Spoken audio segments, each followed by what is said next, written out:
Now, I'm not going to lie, the Edmonton Oilers have been a massive disappointment this season. When you have Connor McDavid and Leon Draisaitl on your team, to me, you should just be doing way better than what you are right now. Granted, Jeff Skinner's been a bit of a disappointment, but I don't put the blame on him. I don't think he's playing the right role in the Edmonton Oilers. Zach Hyman, he's come back down to reality. He's not a 54-goal scorer. He's probably like a 30-goal scorer for you, and that's probably what he'll be this season. Defensively, Evan Bouchard, man, you are such a defensive liability. I cannot express how bad you are defensively. Like, it actually makes no sense. There's a reason you weren't put on Team Canada. You are such a defensive liability, it's ridiculous. And then when it comes to goaltending, Stuart Skinner, you are a top 15 goaltender in the league, but you're probably number 15. Like, for some reason, people seem to act like Stuart Skinner's is an elite goaltender. He's not an elite goaltender. He is a mid goaltender. He's right in the middle of the pack when it comes to goaltenders in the NHL. I don't know why people act like he's a superstar. So clearly this Edmonton team, they have a lot of things they have to work on. However, they did make one great trade. They picked up Matt Savoy. He's got medium league potential. I think he's going to be a great player. But then again, Ryan McLeod's been amazing this season for the Buffalo Sabres. Bro's definitely played his role there. And you know what? Edmonton's clearly missing him, especially when it comes to the PK. So with that being said, Ryan McLeod, we can make this trade for you. It would not be that difficult to trade for Ryan McLeod. But you know what? I don't think that's the issue this team has. We got to make sure the defense is better, so we're going to trade for some defensemen. All right, so we got to make a statement right off the bat here, and we got to make some good trades. So Kulak and Travis Dermott are going to be shipped out along with 2 second-round picks. We're bringing in Mikey Anderson. We're going to bring in Jordan Spence. We need a bit more help defensively, and these two guys are certainly going to help us. They're interested in a deal like that, but you know what? They don't want Travis Dermott if they're taking on Brett Kulak. And honestly, I'm not against that. Like, you don't need 2 defensemen here, so who's a forward we can trade away? Obviously, I'm not giving up Matt Savoy. I don't really want to give up Sam O'Reilly. Henrique, I'm not giving up here, but Kasperi Kapanen, I'm not against that. So we'll throw Kapanen into this deal. I'm going to offer this over. They're saying no, but we got to be pretty close here. So I'll give you St. Louis a 3rd-round pick as well. We're basically going to have no draft picks this season, but that's not the end of the world because we're going to be winning a Stanley Cup. So here's what the new look defense is looking like. Darnell Nurse is going to play some 3rd pairing minutes for us. Mikey Anderson's going to play on the 2nd pairing alongside Jordan Spence. So our 2 LA players are going to be sticking together. When it comes to the forward core, that's going to be looking the exact same. So I never really explained what this is going to be about, but it's going to be an entire franchise mode series in one video. So what does that mean?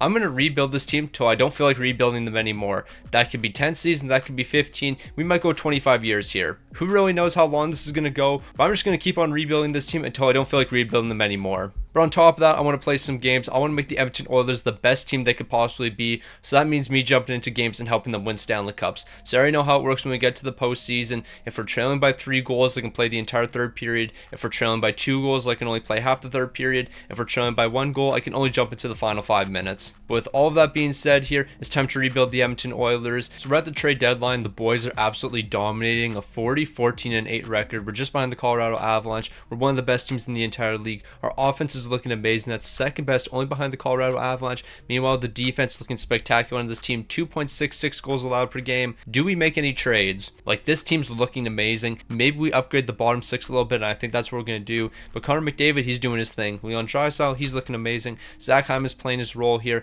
The second line's looking great. Bouchard, you're lucky you're scoring points here because I know for a fact you're allowing a lot of goals while you're on the ice, but that's neither here nor there. Stuart Skinner's numbers, they're looking pretty solid right now.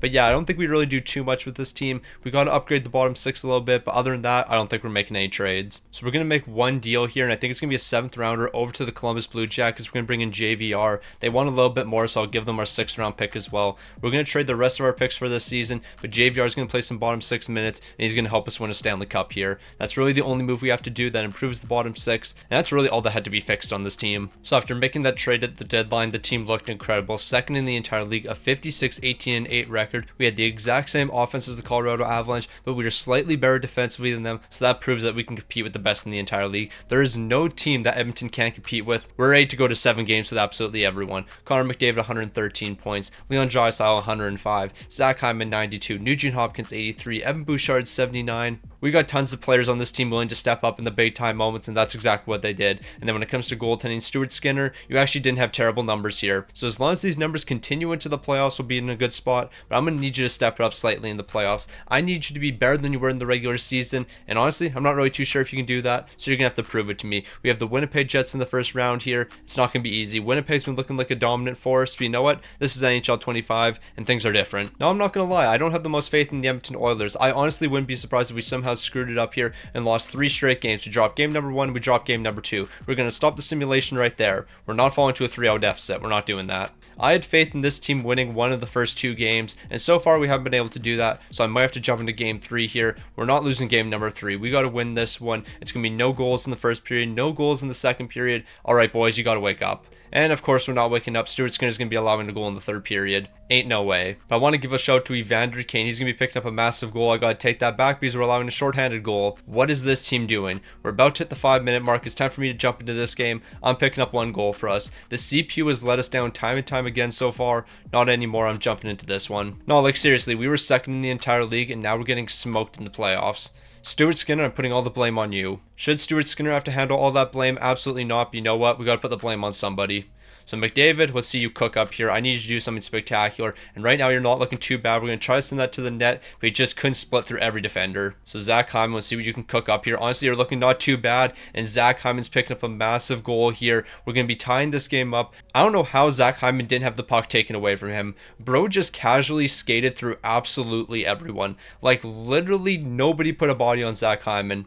This is on superstar difficulty, by the way. And Zach Hyman just skated around everyone. So Zach Hyman picking up a massive goal. We got 3 minutes left in this one. We could probably win this before heading to overtime. Now, truthfully, if we're going to win this game right here, the goal is just to give the puck to Leon Draisaitl and give the puck to Connor McDavid. As long as those two guys have the puck, we're going to have a chance to score. Now, Bouchard can make great defensive plays. So can Ekholm, and that's exactly what he's going to do. He's going to swing it over to Hyman. Now we're giving it up to McDavid, and we're going to let McDavid fly here. He's trying to create some space. He's going to center that towards the front of the net, but it's going to be broken up. So we got 20 seconds left here. Let's make sure we're safe here, and I immediately turned it over. Ain't no way. I just said let's play safe and then I immediately turned it over. Psych, it worked out for us. Victor Arvidsson's got a breakaway. He's going to the backhand here. Had Connor Hellebuyck absolutely lost. Who cares about playing safe hockey? We're going to win this one. Victor Arvidsson had that man absolutely lost. Bro, where are you going? You need a map. Shout out Chris Smooth. But man, ain't no way that just happened. Look at Connor Hellebuyck absolutely bit there. Bro was so far out of position. Victor Arvidsson, that's an easy goal for him. And we're winning this game.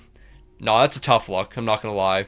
Connor Hellebuyck, you were absolutely lost, but we got to win the rest of this series. Like, I was able to win us this game right here, but we probably shouldn't have won it. There's 8 seconds left. We're not going to choke this away. We might be able to pick up another goal, though. Like, if Winnipeg pulls the goalie immediately here, we might be able to pick up another goal, and it looks like that's exactly what they're doing. Can we try to pick up one more goal here? Time's going to run out for the Winnipeg Jets, unless they score right here, which they're not going to be. Jordan Spence is going to break that play up. We won game number 3. That's a massive win for us, but now we have to rely on the CPU, and the CPU let us down when they had to simulate games. So I want us that big game right there, but can we win game number 4? I need a great performance. We allowed 7 goals. We didn't just allow 7 goals there. I played one game. I had a lot of faith in me, but you know what? This team's immediately going to turn around and just say, nah, we're not going to play any defense, allow 7 goals. We won game number 5. That's great and all, but we got to make a 3-1 series comeback. We were second in the entire league, one of the best offenses, one of the best defenses, and here we are in game 6, off to the third period, facing elimination, and what's going to happen? We're not going to score, so we're off to overtime here. I have to pray the CPU steps up when they have to, and are they going to be able to? Shout to Leon Draisaitl, a shorthanded goal. We're not done yet. No, but in all seriousness, ain't no way we're making a 3-1 series comeback. We do not deserve to make a 3-1 series comeback here. Like, Winnipeg dominated us in game number 4. We shouldn't have bounced back from that, but it looks like we're going to be able to. We have to score in the third period, though, and in the third period, we really did that. Shout out to Stuart Skinner. I'm actually going to give Stuart Skinner a bit of props here,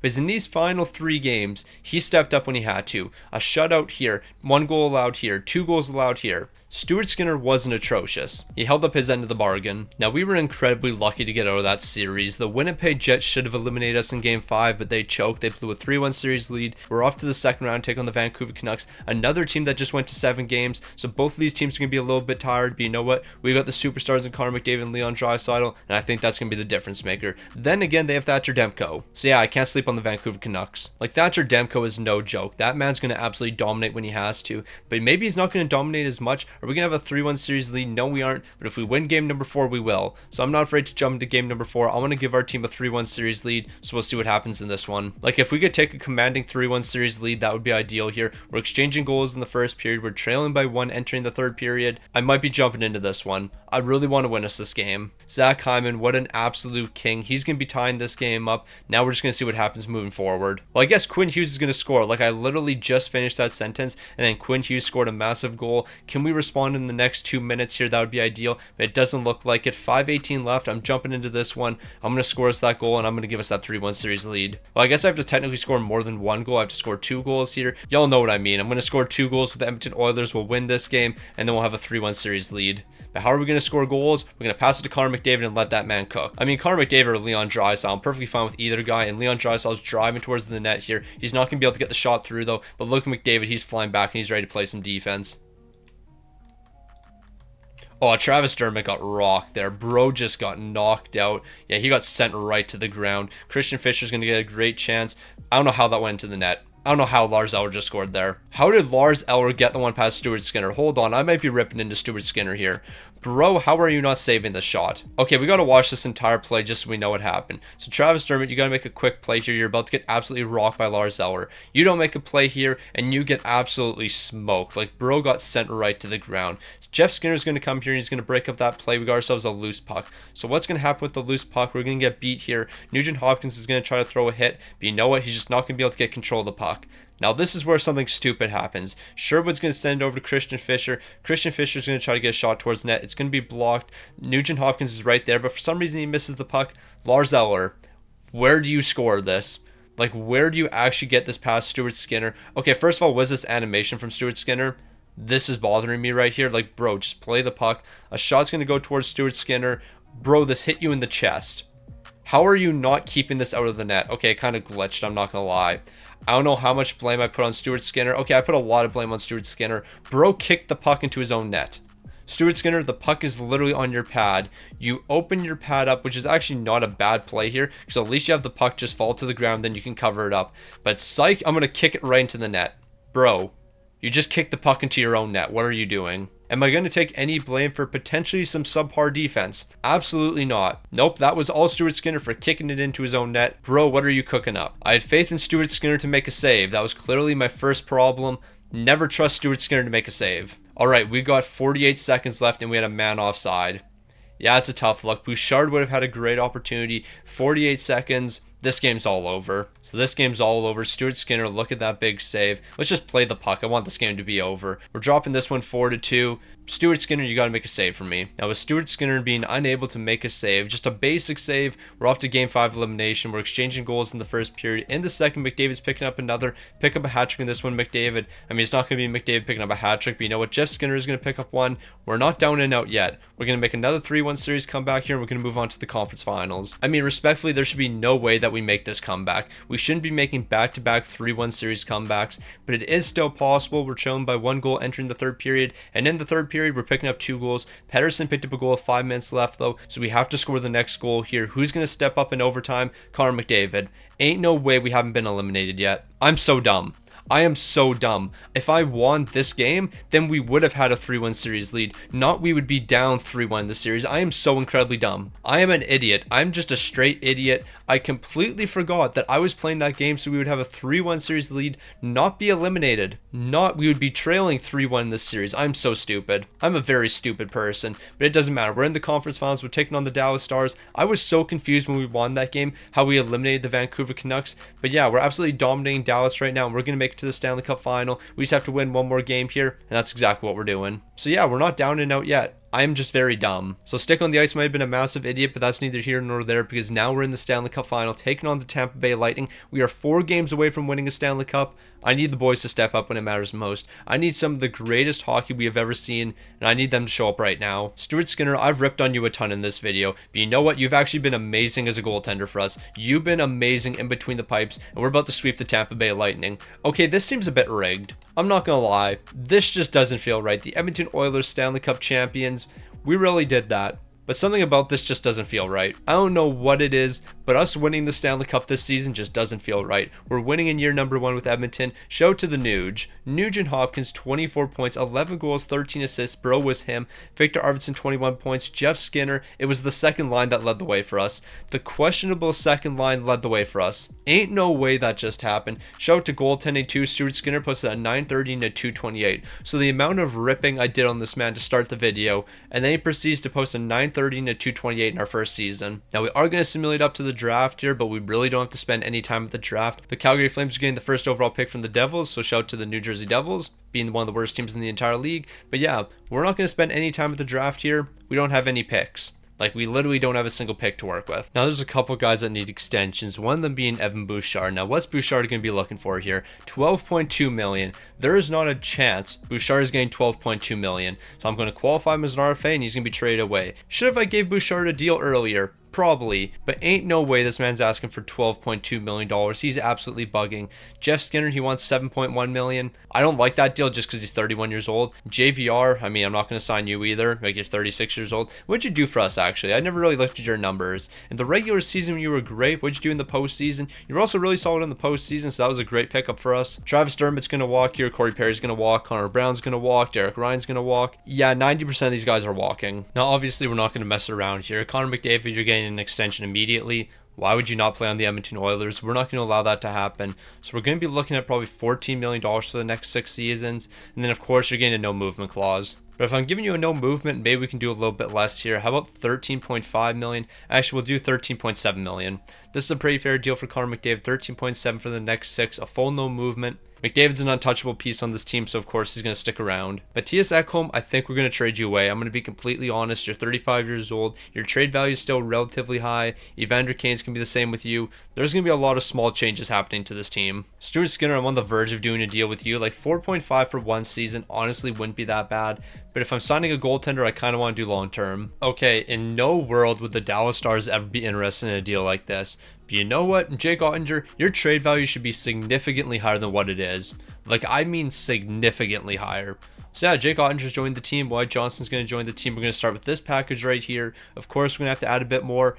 But yeah, we are really finessing this team. So if I throw 2 third-rounders in this deal, is that going to be enough? I don't think it will be, but I'm still going to offer it over. I really want to get Wyatt Johnston. Like, we could really just do 2 for 1 here and we could get this deal done. But I do want to get something else as well. Even if that's just a couple draft picks, it might be worth it here. So how about you give me 2 second-rounders? We do Arvidsson, we do Ekholm, we get Jake Ottinger and 2 second-round picks. They're going to be saying no to that. I'll take one of the second-rounders out. Is this a fair deal? In my eyes, this is a fair deal, but I guess we're just going to go 2 for 1 here. Arvidsson, Ekholm for Jake Ottinger. They're saying it's a little bit low. We're really getting this deal done.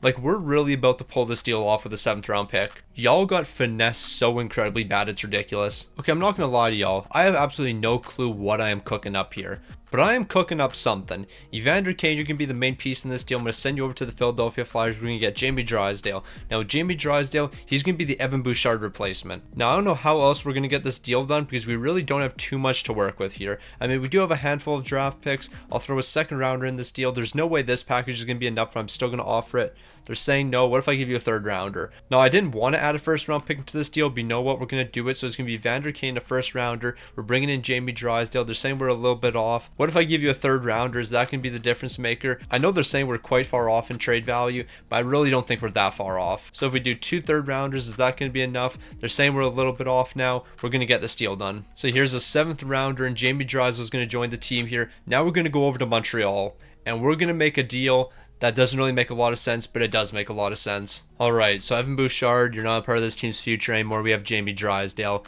and we're going to make this deal. Bouchard and Henrique over to the Montreal Canadiens. Nick Suzuki, Cole Caulfield, Josh Waugh, and a 2nd round pick. All of this is going to be acquired here. This is going to be a very expensive deal for us, but we're going to get it done. I'll take the 2nd rounder out. We're going to get this one done. I don't know how we're going to get it done, but we are. Cole Caulfield, Nick Suzuki, and then we're going to pair these guys up with Connor McDavid and Leon Draisaitl. This is a super team right here. This is one of the best teams you're going to see in a very long time. The only issue with this team, we're going to have terrible defense. We just are. But our offense is going to be so incredible, it's ridiculous. Like, just look at this forward core. Connor McDavid, Leon Draisaitl, Zach Hyman. Then on the second line, it's going to be Cole Caulfield, Nick Suzuki, Ryan Nugent-Hopkins. If that's not a top 6 that's going to win you games, I don't know what is. When it comes to the bottom 6, that's not going to be good. But Coles and Yanmark, Savoy, that's the 3rd line. Then we have to get some guys for the 4th line. When it comes to the defense, Mikey Anderson, Darnell Nurse, Jamie Drysdale, Jordan Spence. Then we have 2 other players that we need to find. This team's going to be very questionable, to say the least. but we're going to make it work. So we're going to move on to our next deal, and that's going to be complete with Columbus Blue Jackets. It's going to be Stuart Skinner and Troy Stetcher sent over. We're bringing in Voronkov. He's under contract for the next 3 years at $1.6 million. We're also going to get Denton Mateychuk just under $900K. We're going to have to add a couple picks into this deal. I might as well just say for the first couple seasons here, we are doing no drafting. No drafting will be done whatsoever, but we're going to win Stanley Cups, that's for sure. So we just got to find somebody to play some bottom 6 minutes, and maybe Nico Sturm could be that guy, but he's looking for $2.3 million. We can't afford to do that. Corey Perry, I don't want to bring you back to the team. We got to find some young guys, maybe even a guy like Jimmy Vesey. I mean, he's not young by any means. 1.7 though, that's a bit expensive. Kiviranta, we could do this. I think you're going to fit on the third line, so Kiviranta is going to join the team here. It's going to be $1 million for the next 2. He should be accepting on the spot. I guess not. He's going to consider some offers. Bro, I'm giving you like 50K less. Just accept the deal. Drew O'Connor, I guess, could be another guy we're going to bring to the team. And that's what we're going to do. We'll do $1 million for the next 2 years with him as well. So more than likely, both of those guys are going to be accepting. I think we're ready to roll here. The defense is going to be a bit questionable. I mean, in general, this team is questionable, but we'll make it work. So as I mentioned, I want Jamie Drysdale to be the replacement for Evan Bouchard. He wants $7.1 million. We have 1.8 to work with. So yeah, that might not be happening. Jordan Spence, what are you looking for? Maybe you're going to be the Bouchard replacement. You want 2.6. We'll address all these problems next offseason. For now, let's focus on winning a Stanley Cup. So next season, we'll address the money problems. But until then, let's score goals here. Connor McDavid, Leon Draisaitl, Cole Caulfield, Nugent Hopkins, Nick Suzuki, Zach Hyman. This is going to be such a fun team to use. Like when I get to play as these first and second lines, we're going to be scoring goals. When it comes to playing defense, Mikey Anderson's an 86 overall. Jamie Drysdale's up to an 88, so I can guarantee you he's not coming back next season. We're not going to have the money for him. And then when it comes to goaltending, we somehow finessed Jake Ottinger. I still haven't figured out how we did that. But yeah, this team's in such a good spot now. Yeah, the defense might not be as good, but you know what? We have a significantly better goaltender. We're not making any trades at the deadline. We're just going right to the end of the season. We can't afford to do anything. We have no assets left. We have no money to work with. But you know what? That's perfectly fine because we're looking at 55 plus wins. Okay, before we do anything here, what just happened? Like, what happened to finish out the season? Like, I'm scrolling on my phone while it simulates. We had 42 wins at the trade deadline. Like, we had 42 wins at this point. Then we lost here, won, lost, won, lost, won, lost. What was this team doing? Also, I think I called that Minnesota win a loss, but you get the point. What just happened in the final 20 games? Like, there's no way this team should have collapsed like that. We have way too much talent to be collapsing like that. We ended up finishing 7th in the entire league. There's no way this team's finishing 7th. Yeah, we don't have a bottom 6 here, and yeah, we don't have great defense. But you're telling me this team wasn't first in the entire league. Connor McDavid, Leon Draisaitl, Zach Hyman, Nick Suzuki, Cole Caulfield, Ryan Nugent-Hopkins, Jamie Drysdale, you're actually pretty mid for us. You are an 88 overall. So, I mean, I would like to keep you on this team. It probably won't happen, though. In saying that, though, I could trade Nick Suzuki away. I wouldn't be against that. But you know what? We'll figure that out in the future. When it comes to goaltending, the Otter, not good. Bro wasn't good this season. Maybe that's why his trade value completely fell off. Bro's just been mid. But you know what? He's going to turn it around right here. We got the Nashville Predators in the first round. I'll play as many games as I have to, even though I'm only going to play one. We're going to make sure we go back to back here. I'm sorry, but this Edmonton Oilers team is not going out like this. We are not losing in the first round. We're going back to back with the amazing team we have. Can game number 1 simulate? It's finally simulating. We're winning 5-2. That's what I expect in every single game. This is the team I expect. We're absolutely dominating right now. Nashville doesn't stand a chance. We're going to take them on a sweep, and then we'll move on to the second round. The boys figured it out. They might have sucked after the trade deadline, but not anymore. We're elite. So after that performance in the first round, I take back every bad thing I said about the Edmonton Oilers team. We're going to win. We have such a good team here. We're stepping it up in the postseason. Goaltending has been absolutely phenomenal so far. We're not going to stop. Like, there's nothing that's going to beat this team other than ourselves. As long as we perform the way we should, we're going to be able to win games here. Are we going to make it 7 straight wins? Yes, we are. Let's make that 8 straight wins. We'll take down the Vegas Golden Knights and move on to the conference finals. If we win this game, though, we're going to keep on rolling. And right after I finish that sentence, we lost that one 6-5. That's perfectly fine. We'll win game number 5 here. We're off to the conference finals. So once again, it looks like the Colorado Avalanche are going to be folding in the second round. Those boys really just can't compete right now. We have the Winnipeg Jets to take on in the conference finals. I need 4 great games from this team.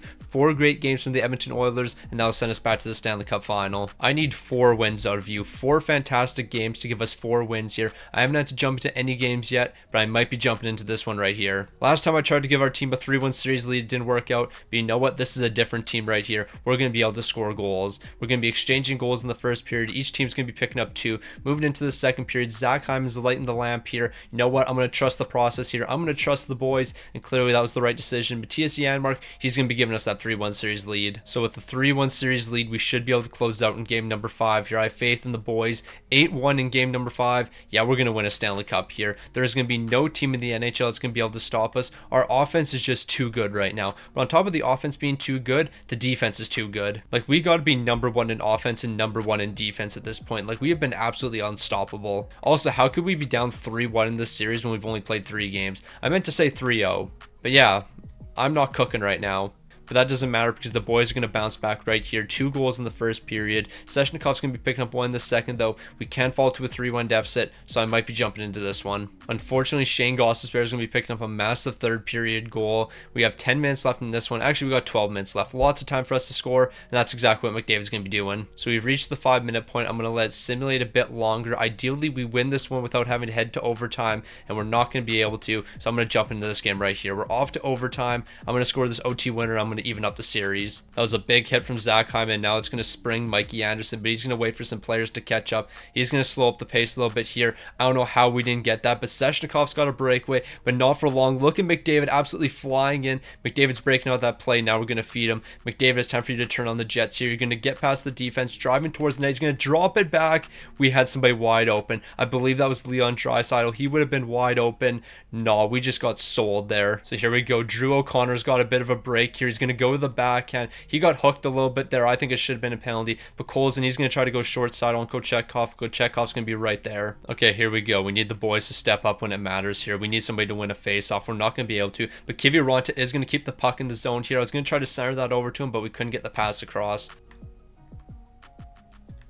So here we go, Matt Savoy. It looks like he's got a step. Can he get to the backhand? Yes, he can. Matt Savoy coming up clutch. I was just talking about when we don't have the big-time players out there, we can't do anything. And then Matt Savoy, he proves he's a big-time player. He makes a big-time play here, and we're going to be tying this series up. That was a massive goal. Jake Ottinger still in his head in this game. We shouldn't have won this one. In overtime, he made some massive saves. But you know what? It doesn't matter how many massive saves you make if we can't score a goal. And that's what Matt Savoy is going to do for us. He's going to go to the backhand. He had Kochetkov lost. And just like that, the series is evened up. So we tied up the series, so now it's all up to the CPU. Can the CPU step up for us? I need them to win us this game. I need great simulation from the CPU. I need them to allow us to score goals. We're picking up 2 in the first period, another 2 in the second. 1 game away from winning a Stanley Cup. We are 1 game away from going back to back here. 1 game. All I need is 1 more game from the Edmonton Oilers. Carolina's going to start the scoring. It's going to be Jesper Kotkaniemi. In the second period, it's going to be a scoreless one. McDavid, Draisaitl, Nugent Hopkins, Zach Hyman, Nick Suzuki, Cole Caulfield. We have a lot of big time players. I need some of them to score here. And who are the big time players going to be? Connor McDavid, Matthias Janmark, Zach Hyman. We've gone back to back 2 straight Stanley Cups with the Edmonton Oilers, but I don't plan on stopping anytime soon. We're going to solve our salary cap issues here. I don't know how we're going to do it, but we will. The bottom 6 is going to be weak again next season. The defense isn't going to be the best in the world, but who cares? Back to back Stanley Cups for the Edmonton Oilers. We'll address our problems as we have to. It's also going to be back-to-back seasons now where we don't have any picks, but you know what? Who cares? 2 Stanley Cups in a row. I don't care if we don't have picks here. We're winning Stanley Cups. Draisaitl, 33 points. Zach Hyman, 32. Connor McDavid, 29. Nick Suzuki, 28. Cole Caulfield, 20. All of the big-time players showing up when it matters. Trading Bouchard was the best thing that we could have done, and then Jake Ottinger, 16 wins, 1 shutout, a 923 and a 239. We're running it back for the three-peat next season. Nobody's going to be able to stop us. All right, so this is what we're doing. We have the 32nd overall pick. We're going to trade that pick, move back to about 115, and we're going to get Kavasha, and then we're going to hope he has medium league potential. In the process of making this deal, we're also going to try to get some future picks. So I'm going to look at this deal with the Boston Bruins. We trade the 32nd overall. We get the 115th overall, and we also get a future 2nd and 3rd rounder. Those picks are going to be huge for us. I'm going to say no to that. What if I give you the 192nd overall? Is that going to be enough to make this a fair deal? It looks like it will. So we're going to get the 115th overall, and then Kavasha, I'm really hoping you have medium league potential. Like, it's a big risk here, but honestly, at the end of the day, I don't think it's that big of a risk. Like, if it works out for us, great. If it doesn't work out, we'll probably still get a good prospect here. And it looks like he will have medium league potential. Starting at a 69 overall, that was definitely a huge trade for us, and it's going to work out in the future. Kavasha, you're going to be a star player for us in the future. But we can't worry about the future right now. We got to worry about the present and how we're going to free up all of this money. Because we have to figure out what we're going to do with Jamie Drysdale here. Like, I really don't know what we're going to do with this man. He wants 9.8 million. If we could just free up $4 million, we can get this deal done. How are we going to be able to free up that $4 million? I'm not too sure. Spence, I'm just going to qualify as an RFA and we'll trade you away. Same with McColson. Unless we can get a cheap deal done with McColson, which we can, we'll do 1.6 for the next 2 years. It's actually a really good deal for him, but we got to free up money somewhere. All right, this actually turned out to be incredibly easy. I know who we're trading away. We're trading Zach Hyman away. It's that simple. Also, Nugent Hopkins, do you have a no movement clause through your entire contract, or does it tail off at the end? It doesn't look like it. So yeah, we're going to have Nuge for the next 3 years. I mean, I'm perfectly fine with having Nugent Hopkins on the team. I just don't like that contract. I mean, I take that back. I really like the contract. I just don't like that we're paying him until he's like 37. All right, so we have some deals that we have to hand out. Denton Matejchuk's getting one of them. It's going to be 2.2 for the next 3 years. That's going to be a pretty solid deal for him, especially if he takes a bigger role in the future. Jordan Spence, I'm going to trade you away. Savoy, we're going to ride out your contract for this season. Bro wants $8 million. You were an 83 overall and you want $8.6 million. You're not worth that. Jamie Drysdale, we'll find a way to keep you on this team. Yeah, this is going to be difficult. Also, we could use a backup goaltender, so for 800k, why not? All right, so this is what we're going to do with Zach Hyman. This is going to be a big loss for us, but Hyman's off to the Columbus Blue Jackets. Porter Martone, Gavin Brindley are both going to be brought in here. This is a deal strictly to free up money. We're only going to get Porter Martone this deal. Honestly, I'm perfectly fine with that, though. We just have to clear up money. So with all that money freed up, Jamie Drysdale is going to return to the team once we can offer him enough money. He wants 10.1 now. If only we had gotten this deal done a couple weeks sooner. So the Jordan Spence deal is going to be very simple. It's going to be Spence in a 7th rounder over to the Devils. We're going to bring in Seamus Casey here. He's going to play some bottom pairing minutes for us. We just need somebody to fill that role right now. So we held off for a little bit with Jamie Drysdale. Now we're looking at something like this. 8.3 for the next 3 years. Apparently his contract interest, he's not interested in a deal like this. However, this is exactly what he's asking for. So I guess we're going to find out if Jamie Drysdale is going to be returned to the team or not. Like, we do have to get a deal done with Jamie Drysdale. He's one guy that we have to bring back to the team no matter what happens here, even if it involves making a trade. And you know what? We actually might do that. Jamie Drysdale, I'm going to offer you another contract here. And barring what you're looking for, we might just trade you away. Like, you're asking for 8.3 million, so I'm giving you 8.3 million. I know that doesn't fit your contract interest bar, but that's what you're asking for. So I don't really get why you're not accepting it. All right, the season's about to begin here, and Jamie Drysdale's yet to sign a contract. Just accept this. I will give you $6 million. Actually, that's a lie. We'll do $5.7 million for 1 season. You're going to accept this deal. You're going to play this season. We're going to win a Stanley Cup this season. We're going to complete the three-peat, but I need you to accept this deal right here. Chris Knobloch wants to talk to me. He's going to say, oh yeah, we're going to win a Stanley Cup. I know that. We won't win a Stanley Cup if we don't have Jamie Drysdale, though. Like, he's one guy we have to have on this team. Things have certainly changed over the past couple of years with this Edmonton Oilers team. We've gone through a lot of turnover. We don't really have a bottom 6 here. So if we don't have a bottom 6, we can't afford for our defense to be weak. And Jamie Drysdale, he just refuses to join the team. Like, at this point, I don't really care what we have to do to get a deal done. $6.5 million. I'll do $6.1 million. That maxes out your contract interest. Just accept this deal. Please accept the deal, Jamie. I need you to be on this team. I need you to accept a contract here, and then we can figure out what we're going to do this season. Finally, Jamie Drysdale's accepting a contract. We'll give him an extension later, but for now, at least we have everyone under contract. All right, so obviously the loss of Zach Hyman is going to hurt this team, but our first line is going to have McDavid, Cole Caulfield, and Leon Draisaitl on it, so I don't think it really matters. Like, yeah, we lost Zach Hyman. We replaced him with Cole Caulfield. And then Cole Caulfield, technically, I guess you're replacing the second line with Porter Martone, which isn't the best thing in the world here, but you know what? He's going to develop nicely alongside Nick Suzuki and Ryan Nugent-Hopkins. The bottom 6 is better than it was last season. Jamie Drysdale, Mikey Anderson, you're going to hold down the top pairing. The second pairing is going to have Seamus Casey, Darnell Nurse, and then Denton Matejchuk, you're going to be on the third pairing alongside Bo Adke. Or we could do something like this. I don't know if we get put into a better situation by having Denton Matejchuk play on the second pairing, but you know what? That's what we're going to do here. And then when it comes to goaltending, of course, we still have the Otter. Why did he drop to an 87 overall? I couldn't tell you, but all I know is this team's going for the 3rd straight cup. Also, if I don't show us at the trade deadline, that means we're not making any trades here, because I feel like for the remainder of this video, we're going to do very few trades at the trade deadline, because we're not going to have too much to work with. So with the amazing offense on this team, are we really surprised that we're first in the entire league? A 54-23-5 record. Before we do anything though, Jamie Drysdale, you're getting that extension. You will accept whatever I offer you. You will return to this team. McDavid, Drysdale, Nugent Nugent Hopkins, how are y'all the top three? I mean, McDavid and Draisaitl, we know that, but Nugent Hopkins over Cole Caulfield. Cole Caulfield is playing on the top line. How is he not outscoring Nugent Hopkins? Nugent Hopkins is really that man. He was absolutely elite this season. Matthew Savoy, I would love to keep you on the team. We just can't afford to. Plain and simple, we can't afford to keep you here. Jamie Draisaitl is going to be sticking around, 66 points. Porter Martone for your rookie campaign, I'll definitely take 56 points. You're up to an 85 overall. We're going to do big things in the postseason. Jake Ottinger, a massive bounce back campaign for you, but I know you can be even better in the postseason. And who do we get to take on in the postseason? We got the Nashville Predators, a team that's aging out pretty quick here. I don't think we're going to struggle too much with them. And I do want to point out Colorado missing the playoffs. A quick fall off for them. All right, Jamie Drysdale, I'm not messing around. You're getting your contract right now, or at least you're going to be offered one. What are you looking for? $13.6 million. I'm trading you away. Like, I literally have to trade you away here.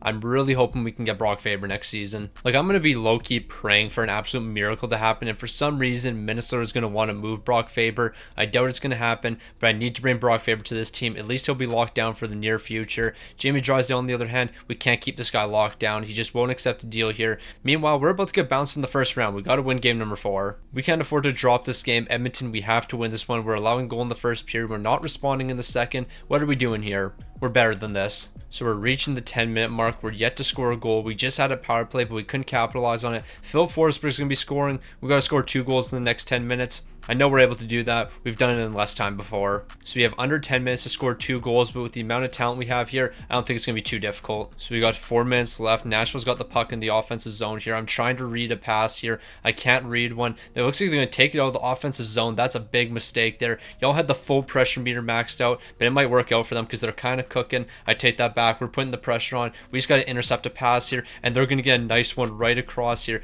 Boys, we got to get something going here. So we got a minute left in this one. Cole Caulfield bringing the puck into the zone. He's got enough space here. We're throwing that towards the net. What a goal by Cole Caulfield. We still have a chance in this one. He's going to be picking up a late goal here, but we still have time. Cole Caulfield created enough space there. He's given us a chance in this one, but we got to score quick. So we have a little over a minute left. We got to score a quick goal here. I don't know why the first line's not out here, but we're sending those boys back out here. Denton Matejchuk's going to steal that puck, and now we're going to break it out. We're going to send over to Cole Caulfield. Let's see if he can create some magic again here. He's weaving through the defense. He's throwing that towards the net, but just couldn't capitalize. Kiviranta is going to try to break that play up. Gustav Nyquist is going to get it out here. We got 40 seconds left, but look at Cole Caulfield stealing that puck.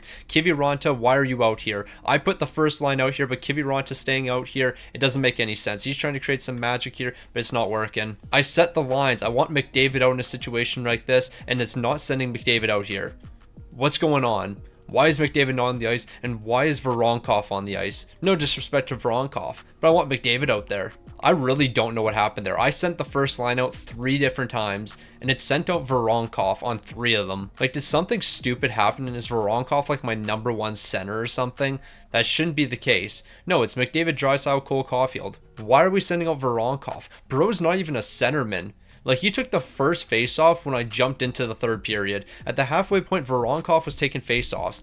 Bro has a 70 faceoff attribute. Why is he taking faceoffs here? No, that was just straight nonsense, and that's going to have us facing a 3-1 deficit here. We didn't have the right players out there. Connor McDavid barely played in the third period. I want to mention that. In the third period, McDavid wasn't out there. Now we're scoring goals, though, so we should win this one. We're actually going to dominate this game. We're scoring 9 goals in this one, but we got to win 2 more. Hopefully, we didn't use up all of our goals there. So here we go. We got game number 6. We need the Oilers to start scoring goals here, but you know what? I think we used up all of our goals in that last game. Marchessault's picked up 2 in this one. We need 2 more in the third period. We need some big time players to step up. Shout out to Leon Draisaitl. Literally did exactly what I asked. I asked for 2 more goals. He picked up 2 more goals for us.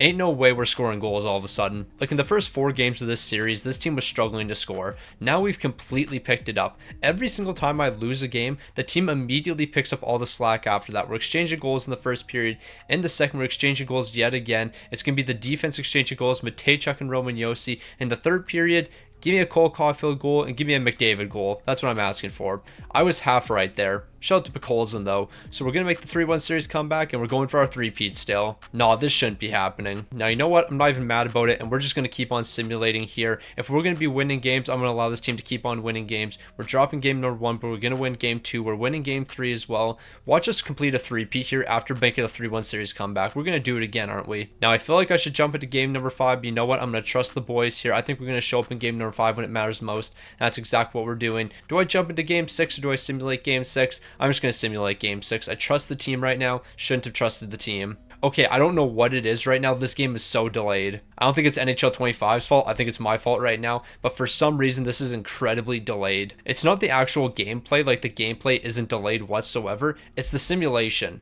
The simulation is incredibly delayed. Shout out to Connor McDavid picking up a massive goal. You know what? I have faith in the team. We're going to win this one. That's exactly what's happening. The boys are off to the conference finals for the 3rd year in a row. We really just keep on winning. No, but if you were to count the last 2 years for the Edmonton Oilers, wouldn't that make it 5 straight conference finals appearances? Because they lost to the Colorado Avalanche, they beat the Dallas Stars, then lost to the Florida Panthers in the Stanley Cup Final, and then the 3 years I've managed, we've made to the conference finals. This team just wins. That's all the Edmonton Oilers do right now. They just win games. We have to win game number 4 here. That's going to be a massive one for us, but unfortunately, we're going to drop that. But I know for a fact this team's not going to drop 3 in a row. We don't drop 3 in a row around here. Apparently, we do. I don't know what's going on. The team's dropping 3 straight games. We can't drop 4. I refuse to let this team drop 4 straight games. We're picking up 4 goals in the first period. Yeah, this game's over. We won 5-3. Just when I thought this team was down and out, they scored 4 goals in 1 period. But you know what? It doesn't really matter what we did in game number 6. Game number 7 is the one that matters. The fact that we scored 4 goals in the first period is actually kind of unreal. But you know what? We're just going to score 3 goals in the first period in game 7. Then Nick Suzuki's going to pick up another one. And then Nick Suzuki, did you have a hat trick? No, you didn't. But we scored 8 goals. The offense on this team just really leads the way. So here we go. We have the Tampa Bay Lightning to take on. This is a massive series. We're going for the 3-peat here. We have to win 2 of the first 3, and that's exactly what we're doing here. We're moving into game number 4. The boys are going to win that one as well. No, we aren't. We're actually dropping that one. Every single time I have faith in this team, we fold. But you know what? We're not going to fold in game 6. Watch us fold here. Yep, knew it. I said we're not going to fold in game 6, and I knew right after I said that we were going to fold. So I started my sentence before we even simulated that game, and then we lost it 5-3. So we're going to fold in game number 7 here. The team's just going to completely fall apart. 6 goals in the first period. All right, we picked up 2 in the first period. We're picking up another 2 in the second period. We're really about to complete a 3-peat. Braden Point scored. Okay, we're going to lose this game. We're going to allow 3 straight goals here. We're going to lose this one. Reverse psychology is going to win us this game. Is that flawed logic? Absolutely. But every single time I say something good about this team, something bad happens. Okay, Nick Paul did just score. Okay, yeah, we're jumping into this one. I'm a bit concerned now. I was trying to use some reverse psychology nonsense. Obviously, that's not working here. We got game 7. Game 7 for the Stanley Cup. 5 minutes to score 1 goal to force overtime. McDavid, you better be out here. You better be taking the face off. It's Matt Savoy. I don't want that.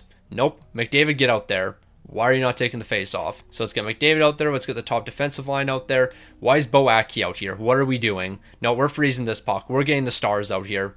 What are we doing? We're not messing around. We got the first line out here. I want McDavid, I want Caulfield, I want Leon Draisaitl. Those are the 3 guys I want out here right now. I want Mikey Anderson out here, I want Jamie Drysdale out here, and I basically want you guys to play the rest of the 3rd period. So we're going to break it out to Cole Caulfield, and we're going to see if he can create some magic here. He's trying to create a little space. He's drawing a penalty. That's going to be huge for us. Shout out to Cole Caulfield drawing that penalty. Let's get the top power play out there, and let's score a goal. Bro, ain't no way we're picking up a tripping penalty there.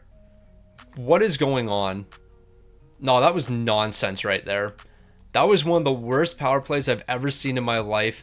But no, ain't no way we just picked up a tripping penalty there. Okay, we got 4-on-4 to work with. I'm not against that because I can definitely work 4-on-4 here. But we got to cook pretty quick here. And you know what, Darnell Nurse, you might be the guy cooking for us. Let's see if you can spring yourself for a breakaway. I think you can. You're going to weave a little bit here. That was a terrible weave.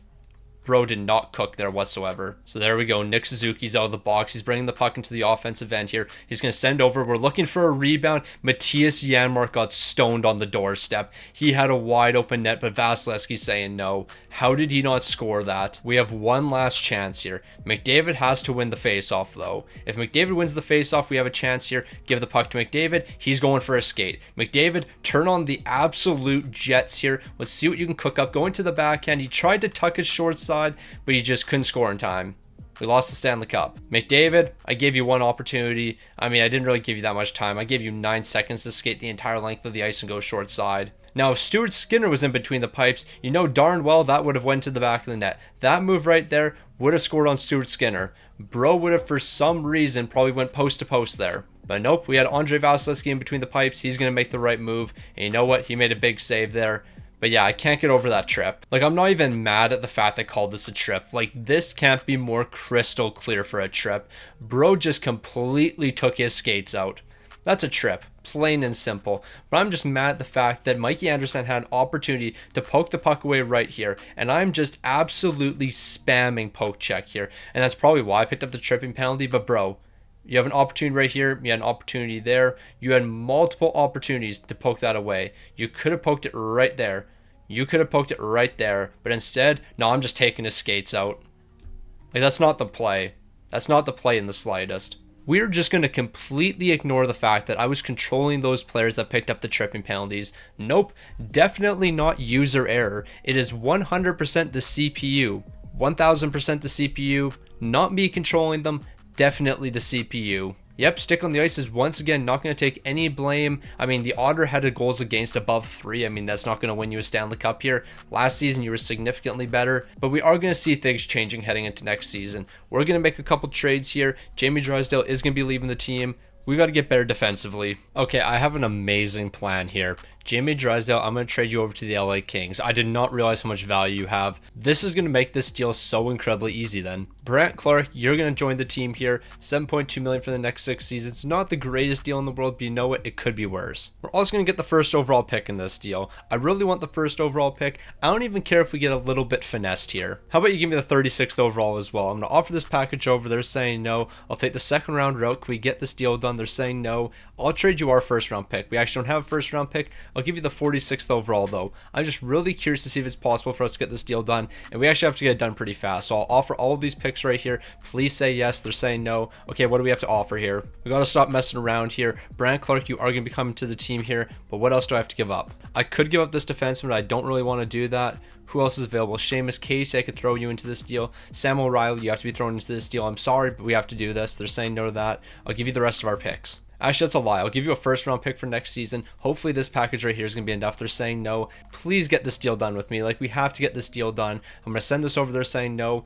I'll take Brandt Clarke out of this deal. So if I do Jamie Drysdale for the first overall pick, we're probably going to get finessed here. Give me a second round pick back. Give me the 36th overall pick. I'll offer this over. They're saying no. Okay, look at how much value we have compared to the LA Kings first rounder. I'm going to offer this over. It's a little bit low. Now, I found the replacement for Jamie Drysdale, and he's coming in the draft here. For some reason, I completely forgot about this man. Landon DuPont. Yeah, there's our replacement. However, it is going to take him a little bit of time to develop considering he is only a 74 overall. However, the LA Kings actually have a defenseman I'm interested in. His name's Brandt Clarke. So what we're going to do is we're going to pick up Brandt Clarke, and he's going to be the Jamie Drysdale replacement for a couple seasons. Then in the future, we'll trade him away. But we're doing a second rounder, a fifth rounder, and Sam O'Reilly. Bo Atke, I'm probably going to have to throw you into this deal. Actually, maybe I'm not. I forgot we had Matt Savoy here. Matt Savoy 1-for-1 actually might be enough here. So I'll offer that over. There we go. Like, Matt Savoy was looking for $9 million. We weren't going to bring him back. So now we have Landon DuPont and we have Brandt Clarke. We have solved all the issues that we were going to have. So our defensive core for next season is going to be looking like Mikey Anderson, Brandt Clarke, Darnell Nurse, Denton Matejchuk, Seamus Casey, and Bo Atke. Honestly, I can live with that. That's a pretty solid defensive core. I think we're in a pretty good spot here. And then the forward core, of course, we're going to have a couple changes, but not really too many. Drew O'Connor's going to leave. Kiviranta is going to be leaving the team. Janmark's going to leave the team. But other than that, we can make some improvements. So the second I saw Lawton, I wanted to call him Sean Lawton, even though it's supposed to be Scott Lawton. But that's not the case here. Instead, we got Avery Lawton. I guarantee you at some point I'm going to call this man Sean Lawton. His first name doesn't even start with an S, but I can just guarantee the second I say Lawton, I'm going to call him Sean Lawton. Shout out to my man Scott Lawton, also known as Sean Lawton. So we have $8 million to work with, so rebuilding this team is honestly going to be incredibly easy. We're going to let all these guys walk here, and we'll just bring in replacements for them. When it comes to goaltending, we're not losing anybody here. If anything, this team's going to be even better heading into next season. Now, Voronkov, although you're an 86 overall, I'm actually contemplating trading you away, just because I think your trade value is going to be so high. You're looking for $6.3 million. Obviously, we're not going to be bringing you back to the team, but we probably could get a handful of assets. But Colson, I'm probably just going to ride out your contract. Actually, I take that back. We're bringing you back to the team. We'll do $2.6 million for one season. You're an 84 overall. You hold down the bottom lines for us. You're a great player. Seamus Casey, you're probably going to be looking for $2.3 million. We could do 2.2. Seamus Casey gained 2.2. Honestly, isn't the end of the world here. And then Bo Atke, we'll do the exact same with you. Actually, we'll do less. We'll do 1.8 for the next two. That's a steal. Like Voronkov, I'm just really curious on what your trade value is. I feel like it should be somewhat high. You're probably going to be with the medium league potential players. You're pretty close. So we should be able to get a pretty good player for you that's locked down for multiple years. You know what? I take it back. We're just going to ride out your contract. Yeah, you're not getting traded away. You're too valuable of a piece for me to trade you away right now. Now we need some pieces for the bottom six, and we're going to start with Nick Waugh. It's going to be 3.5 for 1 season. He's going to be accepting immediately. I don't think we have too many players that we actually need to sign here. Like the defense is great. The goaltending is great. Nick Bjugstad, you could be another great piece of the bottom six. Unfortunately, you don't fit there, and we need somebody that fits on the bottom six. Claude Giroux, you're 39 years old. You're not the player you used to be, so I'm not going to bring you to the team. Who fits on the bottom six? Mason Appleton, are you looking for a 1-year deal? It doesn't look like it, but you know what? I can do 1.7 for 3. I can do that deal. That's an amazing deal. So Mason Appleton's going to be joining the team here. Now this young guy's a free agent right now. He's a 54 overall with low elite potential. I'm just going to sign him to his entry-level contract. If he develops into an elite potential player, that's going to be amazing for us. I just don't think he will. Okay, this is an absolute no-brainer. Sean Farrell, you are definitely coming to the team. We're going to do $950K for the next 2 years. That's an absolute steal. All right, Drew O'Connor, I think you were on the team in the past. I'm going to be honest. I don't remember if it was you or if it was Logan O'Connor who we had on the team. I feel like you were on this team in the past. I'm pretty sure it was Drew O'Connor. Yes, it was. For some reason, I blanked on Drew O'Connor. I couldn't remember if I brought him to the team or Logan O'Connor. Taylor Radish should probably be the final player we bring in here. We'll do 2.1 for 1 season. I think that's a fair deal for you. But after all these guys accept their deals, we should be ready to roll. So we might have made to another Stanley Cup Final, but unfortunately, we couldn't come out on top. Things are going to change this season. With the entire team looking better, we're expecting a different result here. I don't know why it's so laggy. Like, I really don't know why the menus are as laggy as they are. I reset my PS5, but everything's still incredibly laggy. Like, I'm going to switch goaltenders here. Look how long Jake Ottinger's face stays there for. Like, it is so ridiculous how laggy this is. I don't know what it is. I have never had this issue up until this point, but man, things are just lagging like crazy. For the longest time, I thought it was my PS5, but nope, I reset everything. I reset the PS5, I reset my PC, I reset literally everything possible, and it still lags a ton. So I just want y'all to remember when looking at this record right here of 62, 18, and 2, we started with Evan Bouchard. We then flipped Evan Bouchard into Jamie Drysdale. We then flipped Jamie Drysdale into the first overall pick, again Landon DuPont, and then with a couple more assets, we were able to bring in Brant Clark to be his replacement. So Evan Bouchard, along with a handful of assets, was turned into Landon DuPont and Brant Clark. And then to cap it all off, Landon DuPont's not even playing for us yet. This team is going to dominate the NHL. There is going to be no team that's going to be able to compete with us. We are dominating absolutely everyone. We're going to dominate the postseason. We have the Winnipeg Jets up first. There is no team in the NHL that can compete with us right now. So you already know what I'm expecting to happen in these first 3 games. We're going to lose all 3 of them. Just kidding. We're allowing 5 goals in game number 1.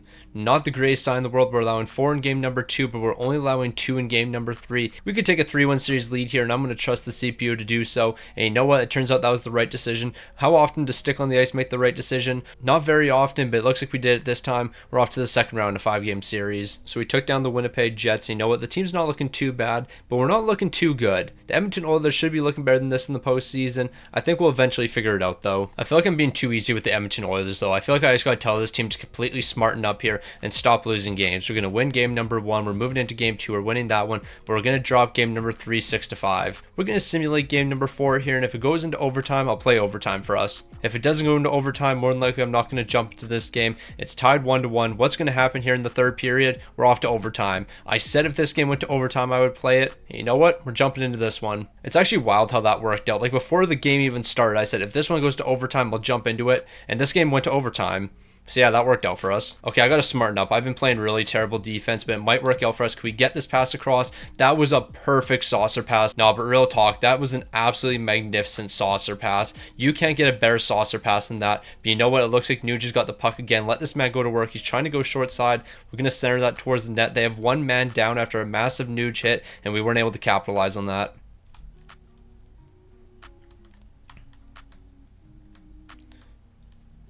Bro. Ain't no way. We were literally right there. Nurse, you were right there. There's no way that pass gets across. I allowed Kuzmenko to make this pass because I saw Darnell Nurse was right here. I trusted this man to stop that pass. I'm like, you know what? I'm not going to go for an aggressive play here. I didn't want Denton Mateychuk pinching all the way over because then Riker Evans would literally just move in right here and he would have a wide open shot. And I was like, Darnell Nurse, you're going to play some great defense here. You're not going to let the team down. How did you let that happen? My guy, You literally just had to tie up Shane Wright. You are right beside him and somehow lose this battle. Jake Ottinger, this isn't your fault. This isn't even my fault. Darnell Nurse, what are you doing? Like, bro, what are you doing? That's the last time I tried to make a smart play by any means. From here on out, we are playing stupid hockey. Stupid hockey is going to win us games. And because of that loss, we don't have a 3-1 series lead. We should have a 3-1 series lead right now. But you know what? Darnell Nurse, he's not going to play hockey. We're really about to get eliminated here. We're going to lose in game number 6, and it's all Darnell Nurse's fault. We're going to lose in game number 7, and it's going to be all Darnell Nurse's fault. You are so lucky, Darnell Nurse. I mean, to be fair, the only reason you're on this team right now is you have a no movement clause. I don't want you on this team. If I could trade you away, I would trade you away. Game number 4 is a must win for us. We're playing stupid hockey. I'm playing this game. If I get the opportunity to play stupid hockey, we're playing stupid hockey. We have a 1-goal lead here. I'm going to trust the team to hold it down. We are not holding it down here. Stupid hockey is going to win us this game. If you think we're going to play smart defensive hockey here, we are not doing that. It is stupid offensive hockey. We take incredible risks here, but it's going to work out for us. We're probably going to score in the first 5 minutes. It's probably going to be McDavid. Watch this team somehow cook. All right, Nick Suzuki, we got to play stupid hockey here, and this is stupid hockey. A little bit of a spin move. He's going to circle back, let Nick Suzuki cook here. That man is absolutely cooking, weaving through absolutely everyone. He's going to get a shot towards the net. I don't know how you didn't turn that puck over. All right, Darnell Nurse, play offense because you can't play defense on this team, so you might as well do something. He's going to land a huge hit here. We're going to try to drop that back to Suzuki. We actually got that pass through. I have no clue how we did that. Suzuki's going to pick the puck up. Let's try to send it back to the point, just T1 up. Okay, Brant Clark, I need you to spark something amazing here. We're going to do an outlet pass to Drew O'Connor. Drew O'Connor's going to kick it back to McDavid. McDavid's going to T1 up here. That was actually a really good shot. I didn't think he was going to get that through traffic. I didn't think that one was going to get through traffic either, but apparently all the shots are making it through. We're going to send over to Draisaitl, and Draisaitl's going to end this one. He might have been exhausted, but that doesn't matter. He's going to score a big time goal here, and you know why he scored that goal? Incredibly risky hockey. Our entire group out there was exhausted, but I didn't change the lines. I kept the exhausted players out there, and look what happened. We scored a goal. So stupid hockey works. Never play smart hockey. It never works out for you. So stupid hockey won us that game right there, but now we have to trust in the CPU, and it's actually working out for us. Are we going to make it to the Stanley Cup Final? We have to win game number 7. We got to win game 7 here. Game 7 is going to send us back to the Stanley Cup Final, and we got to make it back to the Stanley Cup Final. We have unfinished business there. We choked in the 3rd period. And you know why we choked in the 3rd period? I guarantee you it was Darnell Nurse's fault. Hold on, can I go look at the box score of that game? I really want to look at that last box score. How many more years do we have Darnell Nurse on this team? Like, seriously, can we just get rid of him now? I want to buy him out. I actually tried to buy him out a long time ago. I don't know if I can. Like, if I had the opportunity to buy this man out, oh, we can trade him now. I did not realize we could trade Darnell Nurse. Oh, this man is gone. He is gone yesterday. I don't know where he's going, but he is gone. So we might have lost the Stanley Cup. You know what? We got something even bigger than that. A modified no trade clause for Darnell Nurse. Bro is gone.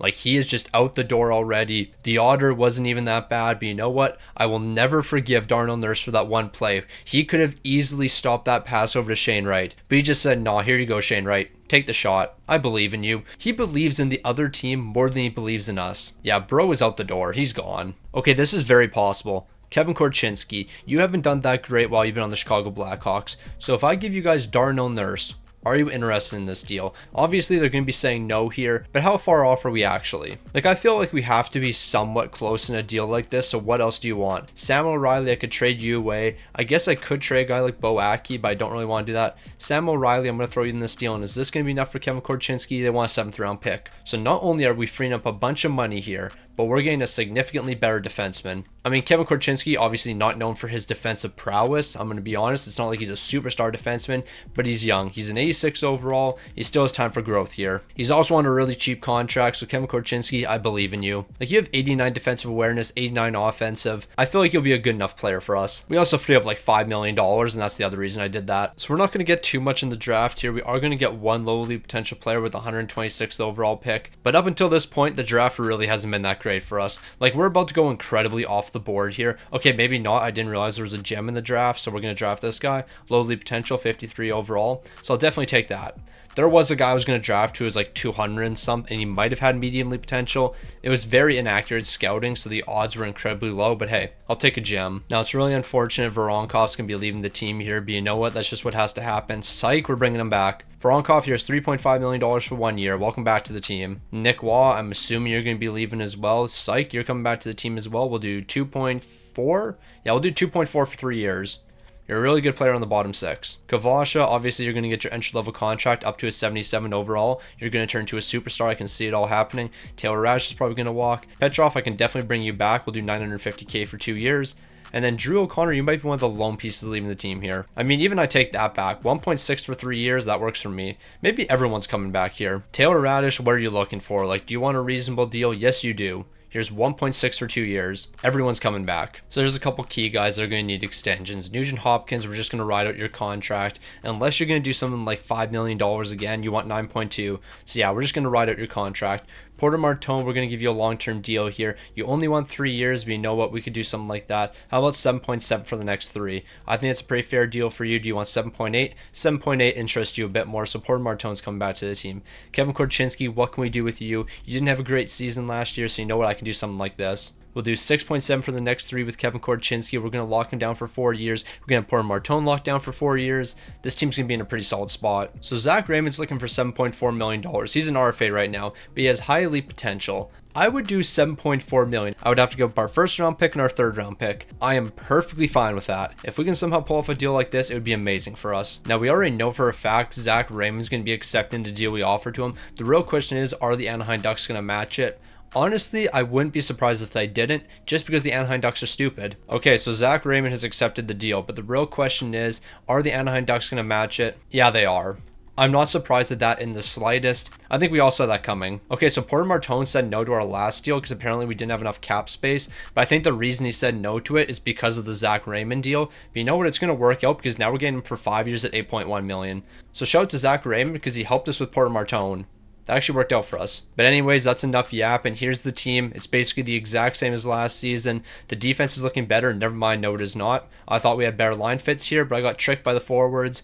Okay, is this better for us? Yeah, Kevin Korchinski and Brant Clark on the top line. Or do I have Matejchuk play up there? Honestly, it doesn't really matter at this point. We're going to find a way to make things work here. When it comes to goaltending, the Otters still the number 1 here.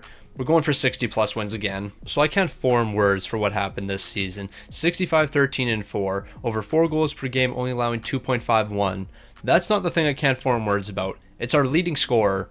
Cole Caulfield just outscored Connor McDavid and Leon Draisaitl. Bro picked up 36 goals and 86 helpers for 122 points. Then it was Draisaitl, then it was McDavid. Never in a million years did I think Cole Caulfield would be outscoring Connor McDavid, but here we are. Has McDavid regressed or something? He has dropped to a 94. Never mind, he's a 98 overall. What is with the lag? The lag is annoying me so much. I'm going to switch from Leon Draisaitl to Connor McDavid. Look how long this takes. But yeah, no, this is bothering me. It's bothering me so much right now. I've done absolutely everything in my power to eliminate this lag. It just won't go away. Shout out to the Otter. He was incredible this season. He had a 919. Bro was him. We have the Chicago Blackhawks in the first round. They're without Kevin Korchinski. They have Darnell Nurse on the team now. We're going to average 8 goals per game against them. There's no way in a million years the Chicago Blackhawks are going to be able to compete with us. We are going to light the lamp on this team. We lost game number 1. We didn't just lose game number 1. We don't lose game number 1s. I can't believe that happened. We lost game number 3 too. What are we doing here? What are we doing? We're the Edmonton Oilers, the 65 win Edmonton Oilers.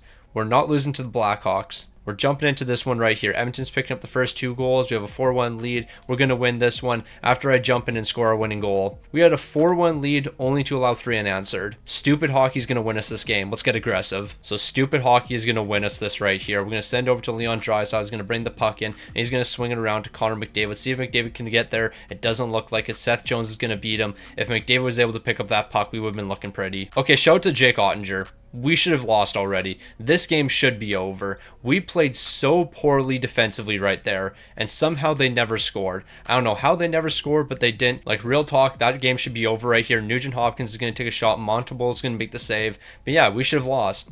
This game should be over right now. We played so poorly defensively. It doesn't make sense. So I guess that shows you stupid hockey doesn't always work out. You got to play stupid hockey, but you got to play safe hockey. You got to find a happy medium. And that's a happy medium right there. What a hit by Mikey Anderson. Let's see if you can beat Seth Jones. Yes, he can. Nugent Hopkins going to the backhand. We just can't convert. There is a loose puck, so we might be able to get that one past Montepoole. Somehow we can't get the loose puck, though. I don't know how we can't get it. Seth Jones can, but nobody else can. Now, although we've put on some pressure, it just hasn't been enough pressure here. A nice shot from the point, though, might be the difference maker, but Taychuk's going to tee one up. He's not going to be able to score there. Nick Suzuki is going to send that back to the point. Mikey Anderson's teeing one up next, and what a deflection in front from Porter Martone. That was the worst goal I've seen in my life. Like, real talk, what kind of a shot was that from Mikey Anderson? Bro didn't square himself up to the net in the slightest. Suzuki passed that back. Look at Mikey Anderson. He's like, no, I'm just going to take a rip here. He just sent that towards the net, but what a deflection.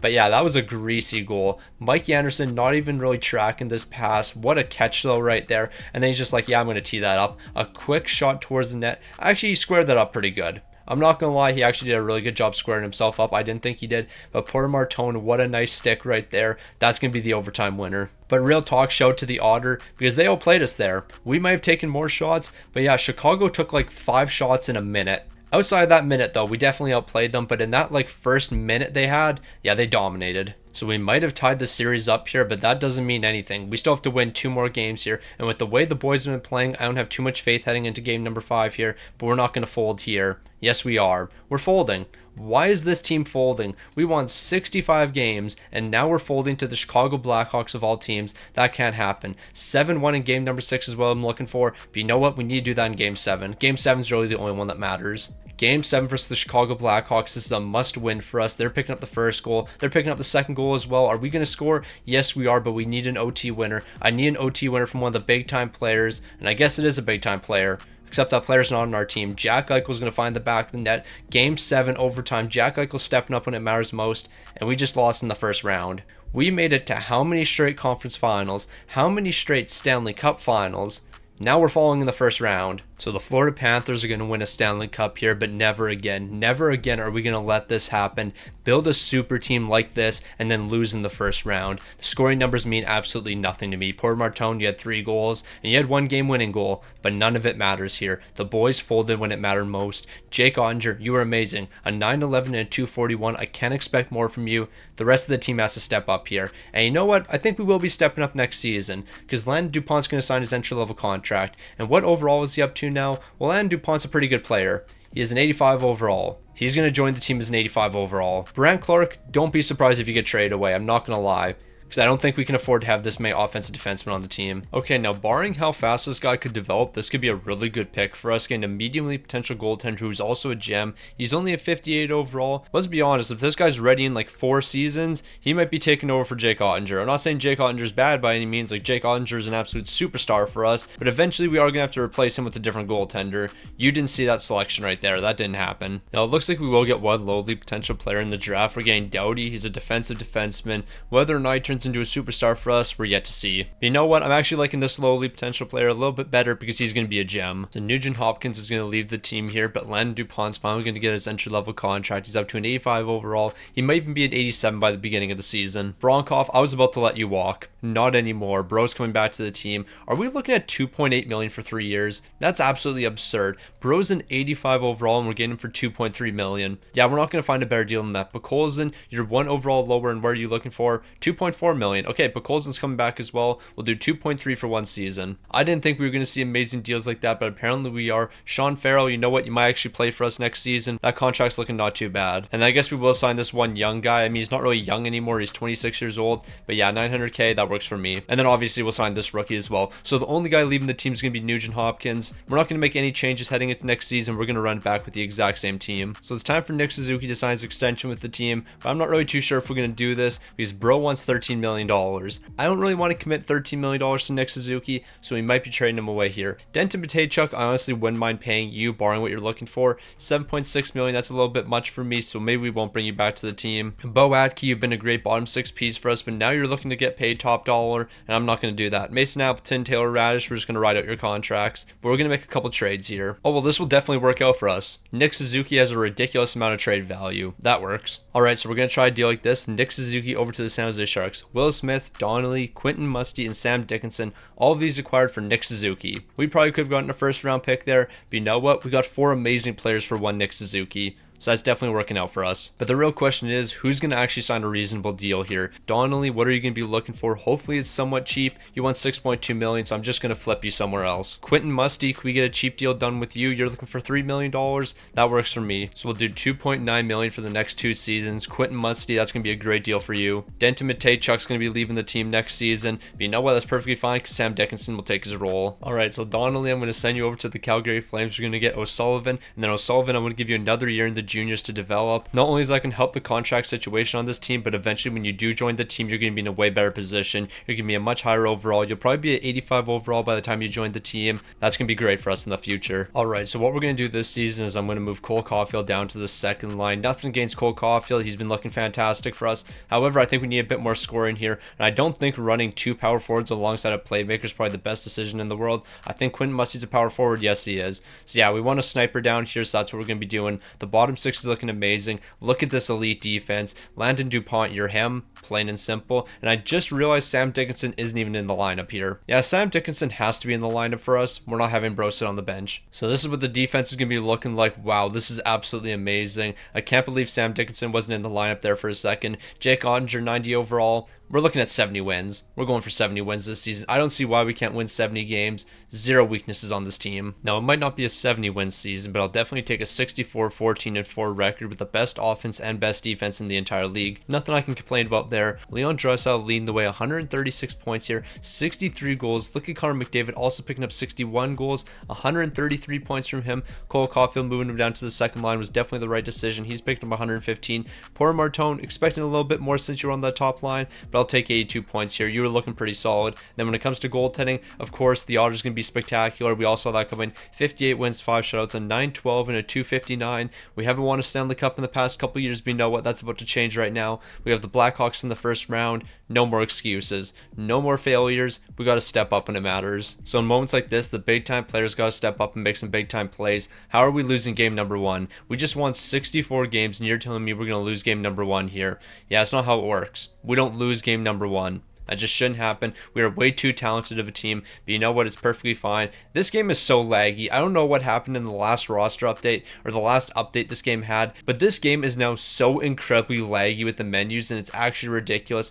I don't know what they tweaked, but they messed something up bad here, and now this is completely broken. Like, menus are so incredibly laggy. They haven't been an issue up until this point right now, but now it's a massive problem. How are we allowing 5 goals in the first period? Okay, we're going to try to make this comeback. If I don't score any goals in the third period, you won't see it, but you know what? We're going to try to score some goals. So yeah, we're not even wasting our time anymore. We're not scoring a goal here. We're not making this comeback. Mikey Anderson, let's try to get 1 goal here. I just want to score 1 goal. Leon Draisaitl, let's see if you can create enough space. You're going to hit McDavid. That sums up this entire game right here. Mikey Anderson's going to get a chance here. Yep, that just happened. Okay, yeah, we're going to end it right there. We're going to end it on that play right there. We're losing this one 7-2. That was a tough look. That is the only play you're going to see from that entire game was that one right there. Leon Draisaitl had a wide open net, and we just didn't shoot it into the back of the net. That's a tough look. So we're not even going to talk about what happened there. What an absolute disgrace. We're not even looking at postseason numbers. This will never happen again. We are never going to fold like that in the postseason ever again.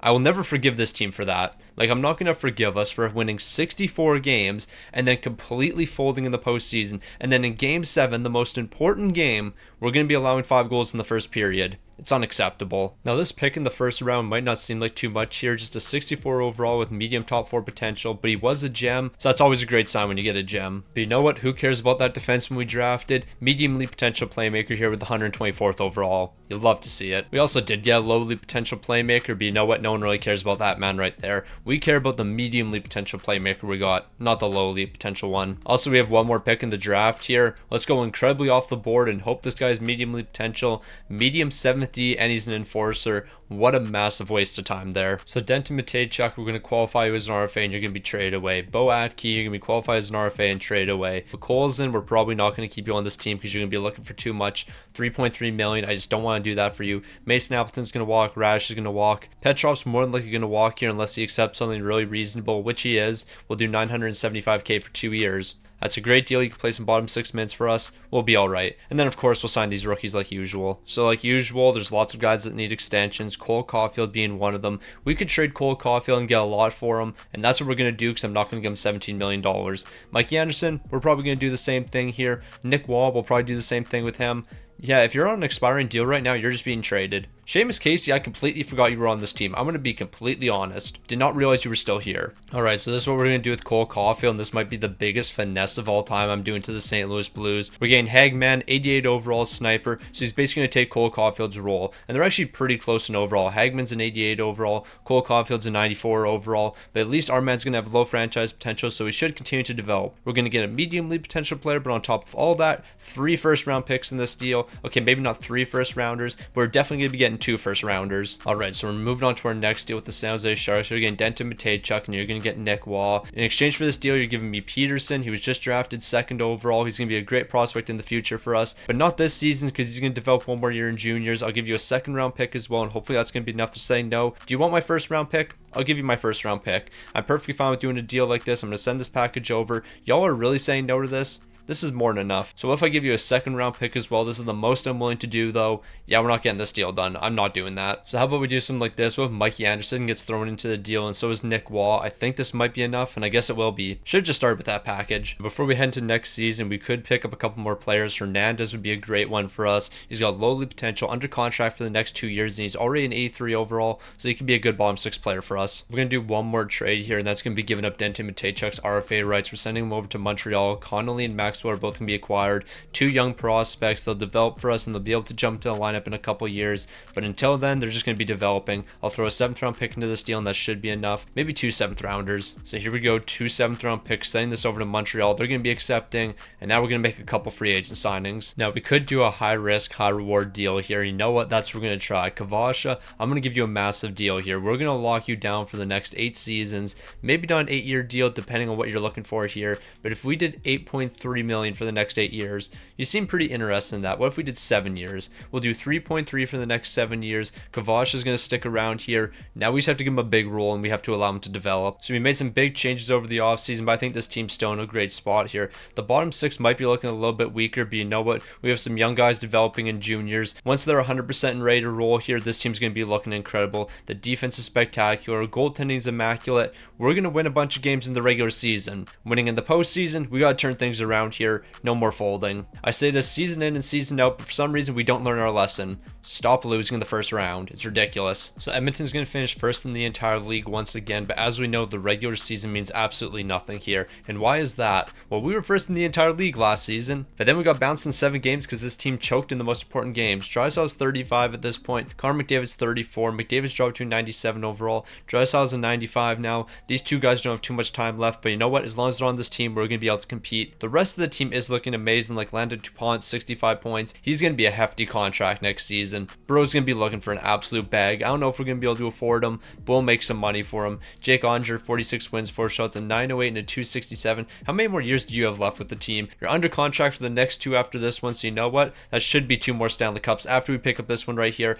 So we'll close it out with a 3-peat with Jake Onger. We're taking on the Winnipeg Jets in the 1st round. Don't fold. Like, I cannot express it enough. Do not fold in these important games. Heading into the postseason, we were one of the hottest teams. However, in one of our final games, we did lose to the Winnipeg Jets. So we definitely have to be paying attention here. We can't be falling too far behind this series. Never mind, we're smoking Winnipeg. They can't compete with us. 20 goals in the first 3 games. We're going to pick up another 6 goals here. We're moving on to the 2nd round. It was only 5 goals, but 25 goals in 4 games, I'll definitely take it. So we swept the Winnipeg Jets, but now we get to sweep another Canadian team. That's going to be the Vancouver Canucks because we're matching up against them in the 2nd round. So we swept the Winnipeg Jets. Why wouldn't we sweep the Vancouver Canucks? Just kidding. We're dropping game number 1. We're dropping game 2 as well. We're dropping game number 3. All right, 3-0 series comeback, here we come. If we're going to make a 3-0 series comeback, we have to win game number 4 here, so we can't afford to lose this one. We just need this team to compete. We're scoring the first goal of the game. We're going to be allowing a goal in the second. Elias Pettersson's going to be scoring. I don't want to jump into this game. Don't have me jump into this game right here. What are we doing? Why is this team all of a sudden just not playing good hockey? Like, we're an incredible team. There is no reason we should be folding like this. We're jumping into this one. How are we down 3-1? Why is this team just constantly disappointing me? Why are we starting with the fourth line? I couldn't tell you, but you know what? Just the way she goes, I guess. Okay, we have lit up multiple Vancouver Canucks players that are laying on the ice. Connor McDavid's dancing. He's going to the backhand here. Porter Martone stole the puck from him. Ain't no way, but we're going to center that to McDavid. We just couldn't get the pass across. McDavid was wide open in the slot. He would have had a big time goal there. But you know what? We're going to make a nice defensive play. Never mind, they're back in the offensive zone. But look at Landon Dupont throwing the body. Now he's going to turn on the Jets here. Bro is incredibly slow. Why is Landon Dupont that slow? Bro, we couldn't have played that better. We really couldn't. I mean, we could have played that significantly better. What am I talking about? I didn't play that very well against Adrian Kempe.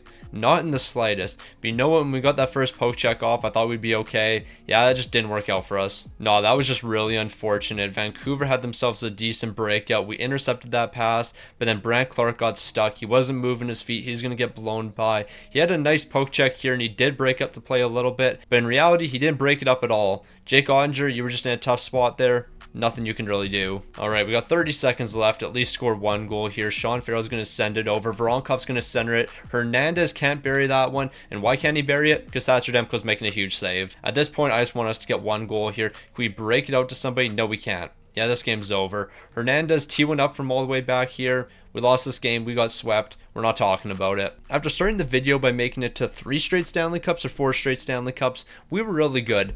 Ever since then, it has completely fallen apart. Yeah, maybe our team's not the best. Like, we have lost Zach Hyman. We have lost Nick Suzuki. We have lost Cole Caulfield. But we found replacements for all those guys. And I think this team should be in an amazing position, but for some reason we aren't.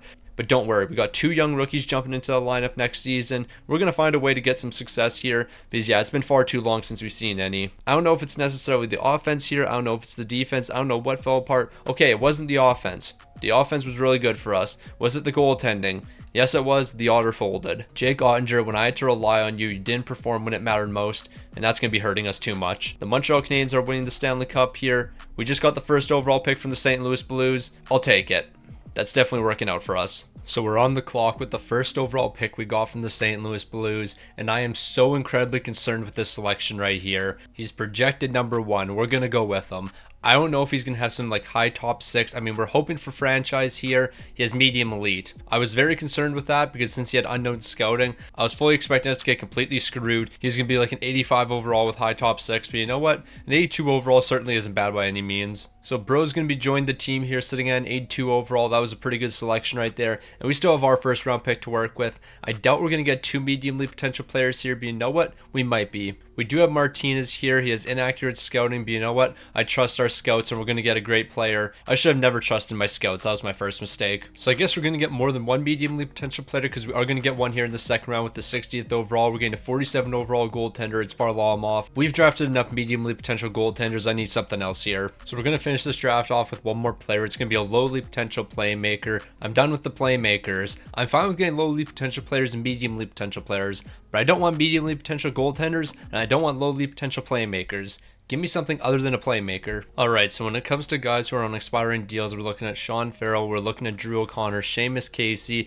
We're going to let all these guys walk here. I'm fine with all of them leaving the team. Unless you're willing to sign for like $1 million, you won't return. And I can guarantee you I'm not getting any of these guys for $1 million. Alright, so here's where things are going to get very complicated. Look at all these elite players that are needing contract extensions. Obviously, we can't afford them all. Connor McDavid, you are one guy that I really want to keep on this team. $17 million. Like, let's have a serious discussion. Connor McDavid, you are 97 overall. You're one of the best players in the entire league. However, you're turning 35 years old. Do I want to pay you $17 million now that you're 35 years old? Not really. So you might not return to this team. Landon Dupont, we will do a deal with you. 13.3, this is way more reasonable. So Landon Dupont is going to be sticking around here. We're going to do $12.8 million for the next 5 years. That's a really good deal for Landon Dupont. Moving on to a guy like Will Smith, he's looking for $14.5 million. I'm not giving you $14.5 million. That's not happening. Brandt Clark, I can almost guarantee you I'm going to trade you away right now. 11.8 isn't bad, but you know what? We got Landon Dupont here, and I don't really need to pay you that much. Kevin Korchinski, we're moving on to you next. What are you going to be looking for when it comes to a deal? 9.4 million. I don't know how I feel about that. There's a lot of deals I'm really questioning right now. Quentin Musty, 6.3 million. I mean, we need to have some players on this team, so I'll probably bring you back. Voronkov, we're going to let you walk here. Hernandez, Percy, these are two guys we can keep on the team. So Hernandez will do a deal with you. It's going to be 4.2 million for the next 3 years. You're an 84 overall, and you're going to be even better. Percy, is it going to be possible to do an 8-year deal with you? Yes, it is, and we're going to probably be looking at about 3.5 million. So we're going to get Percy 3.6 million, and that's going to be locking him down for the next 8 seasons.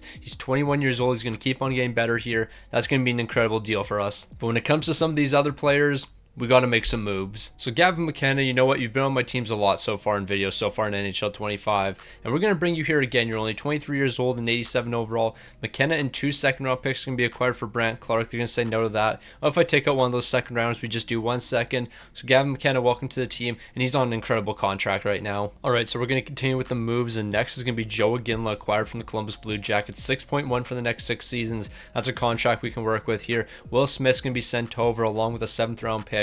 Apparently, they really want that 7th round pick. The Columbus Blue Jackets aren't willing to accept this deal unless they get this 7th round pick right here. That was really the difference maker. Now we're going to make one more trade here. Kevin Korchinski for Tolfson. Tolfson's under contract for the next 3 years at 6.5 million. They're virtually the exact same player. I mean, they almost are the exact same players. Offensive defenseman for offensive defenseman. Yeah, this is going to be super easy for us to get done. We're going to be saving a lot of cap space in a deal like this. Because I forget what Kevin Korchinski was asking for. He was asking for borderline $10 million. We're going to bring in his replacement for 6.5, so it's going to work out for us. It'll work out for us after we give them this 2nd round pick right here, and that's going to be the difference. Okay, here's a 1st round pick. I really don't care. Here's a 1st round pick for 2032. Just accept the deal. Y'all are bugging. I want to get this deal done as simple as possible. Here's a 6th round pick. Utah's going to be accepting that one. I think we've made all the necessary trades we have to. Now we're ready to win a Stanley Cup again. All right, so Leon Draisaitl, Connor McDavid, your careers are coming to an end here. McDavid's 34 years old. Draisaitl's 35. They don't have too much time to win.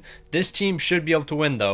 I don't understand why we're not winning. We should be good enough to win. The defense definitely weaker than it has been in the past, but you know what? We have 2 young defensemen on the 3rd pairing. They're going to figure it out here. When it comes to goaltending, we got the Otter. We don't have as great of a backup this season. We're rocking a 77, but Vinny can definitely be the guy for us. I have faith in Vinny. He's going to win us some big time games, but he's not going to win us any games in the postseason because we're going to rely on Jake Ottinger. Now, relying on Jake Ottinger, is that a mistake? It might be. Although Jake Ottinger is an incredible goaltender, it hasn't worked out for us so far this video. We've won a couple Stanley Cups with him, but we certainly should have been able to win more Stanley Cups with him. This team's got to figure it out, and they got to figure it out quick. I'm pretty sure over the past 5 years, every single season I've said the exact same thing, and this team has to figure it out. That's a fact. Like, I'm not lying when I make that statement, but this team's really got to show up when it matters. Just win me 16 games in the postseason. You can win 16 in the regular season, just win 16 in the postseason. It's really not that difficult. Now, over the past couple seasons, we've definitely taken some steps back here, but honestly, I think that's just because Connor McDavid and Leon Draisaitl have been regressing.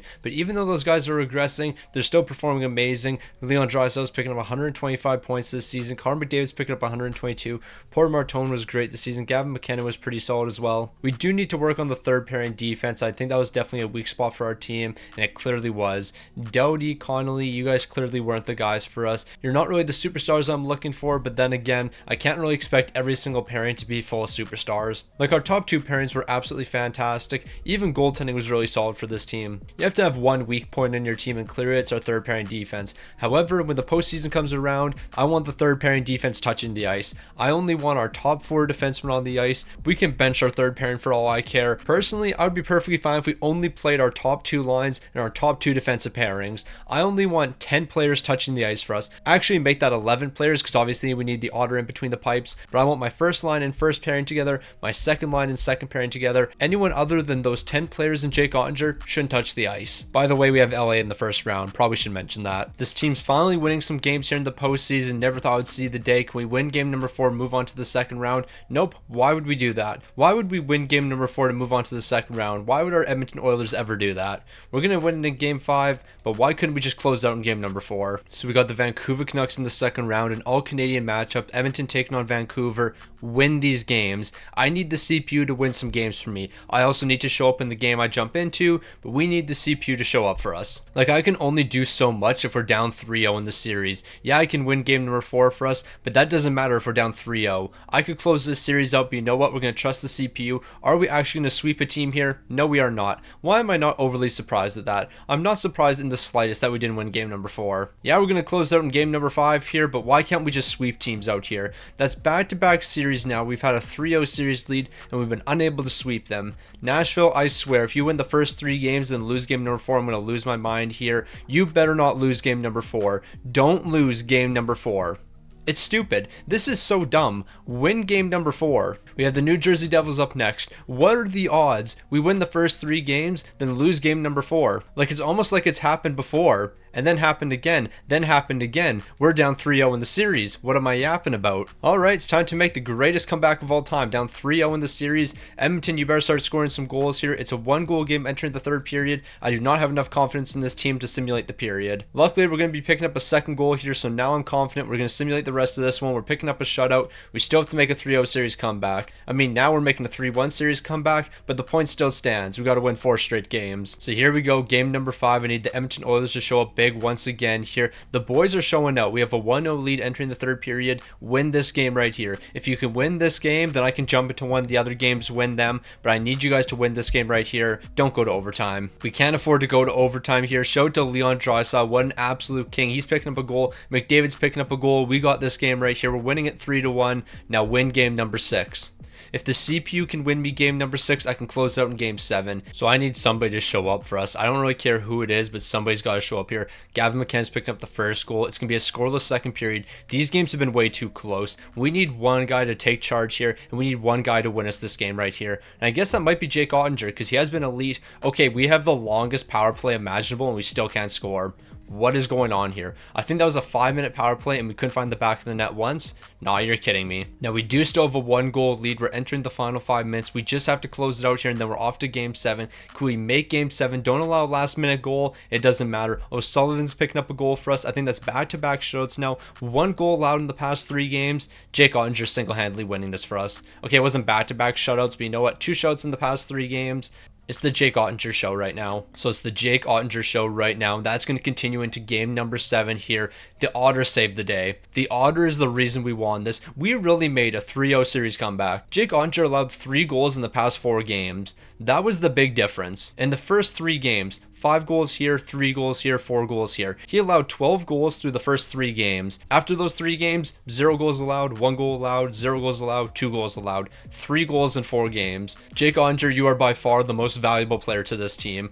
Connor McDavid, Leon Draisaitl, Porter Martone, Gavin McKenna, all of those players aren't nearly as valuable as you. You're in a league of your own. Also, we were able to win a Stanley Cup without me having to jump into any game. So you know what? We'll take it. Draisaitl 30 points, McDavid 25, Porter Martone 22, Iginla 17. The boys were doing their thing. And then when it comes to the Otter, oh yeah, his numbers were pretty good. A 932 and a 196. Okay, that makes so much sense now. He also had 3 shutouts with 2 of those coming in the final 4 games. If he didn't have that bad stretch against New Jersey, like the first 3 games, he might have had a 950 and a 150. Nah, shout out to Jake Ottinger. We're going to try to run it back with as many players as possible. We're looking to repeat here. So before we even get to the draft or before the salary cap goes off, Petrov will keep you on the team 1.5 for the next 2 years. That's a pretty good deal. For Onkov, I think we're going to have you walk here. You're just asking for too much money now. I mean, 4.3 really isn't the end of the world, but yeah, I think we're going to head a different direction. Quentin Musty, I know you're only looking for a 1-year deal here, but if I give you this 1-year deal, then I lose your RFA rights, and I think I'd rather just trade you away while you have a bit of value. And then Connor McDavid,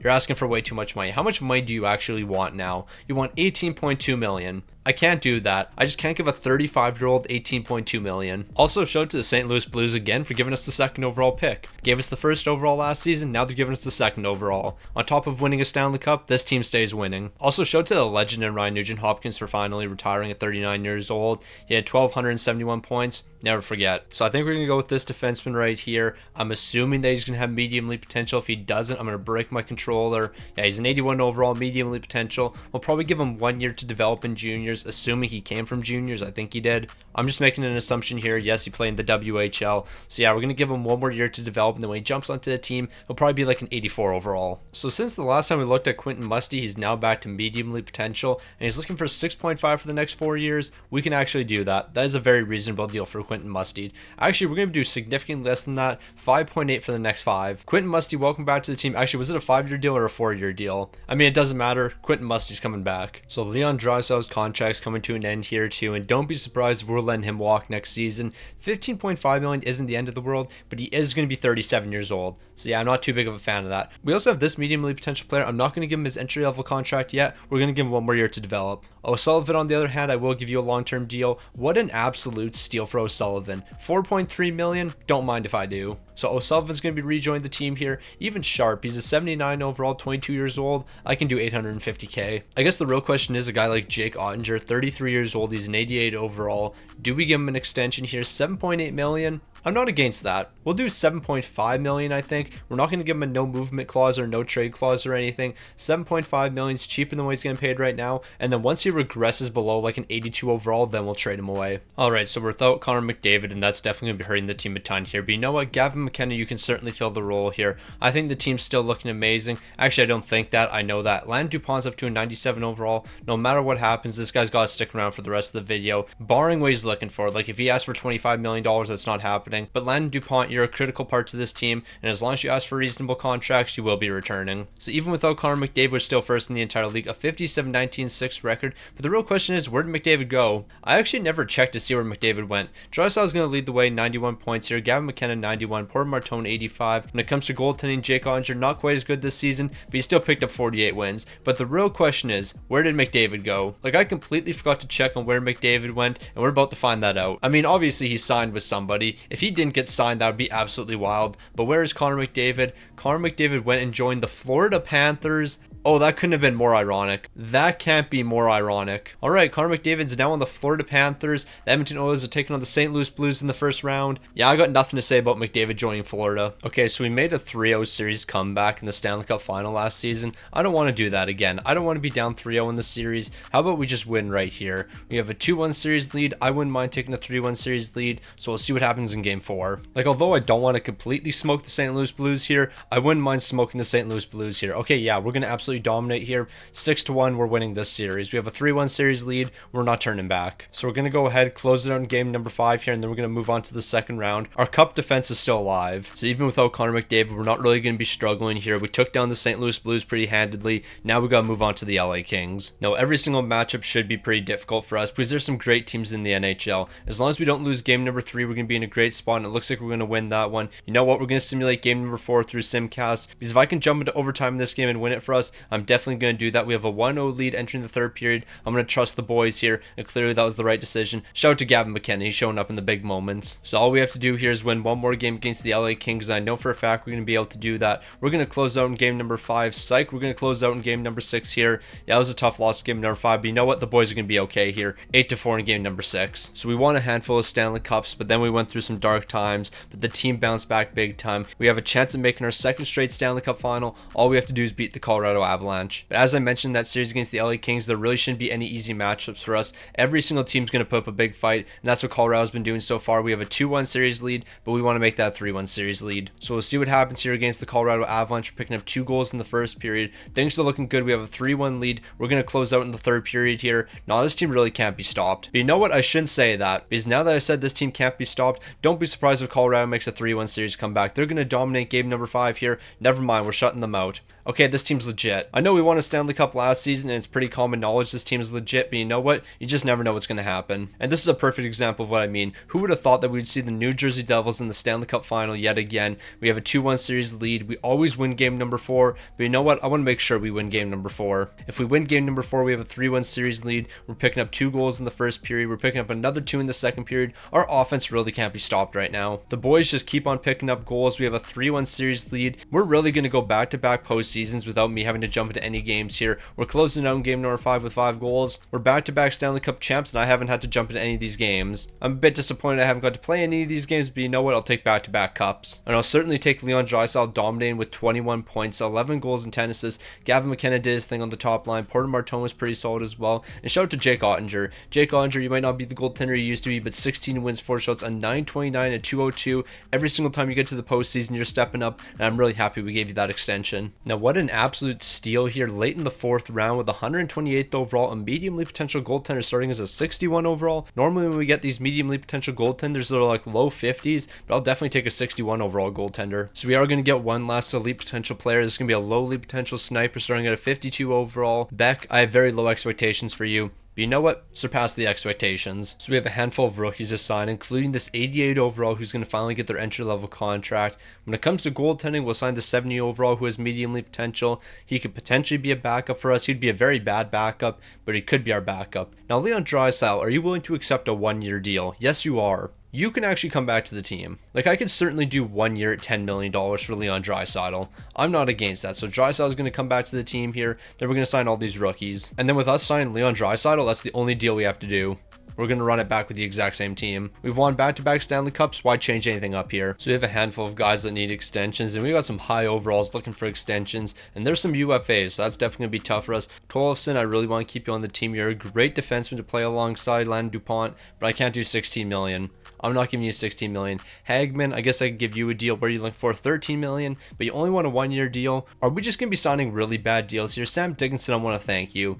Like, this is a reasonable deal. I can do $7.9 million for the next 3 years. That's $1.9 million more than what you're getting paid right now, and I can definitely live with that. Porter Martone, what are you looking for? A 1-year deal. I need people to sign longer than 1 year. Peterson, I think you're going to be an absolute superstar. So you know what? I'll give you a long-term deal here and you'll move up in the lineup. So how about we do 9.4 for the next 4 seasons? I can certainly live with that. Dowdy, I would like to keep you around long-term, but I'm not doing 6.4 for you. So yeah, we're going to make some trades here. I know I said I was going to basically run it back with the exact same team, but we can't do that. When did we get a low franchise potential goaltender? When did this happen? All right, I will certainly re-sign a low franchise potential goaltender. Can we do an 8-year deal? Yes, we can, but he wants $7 million.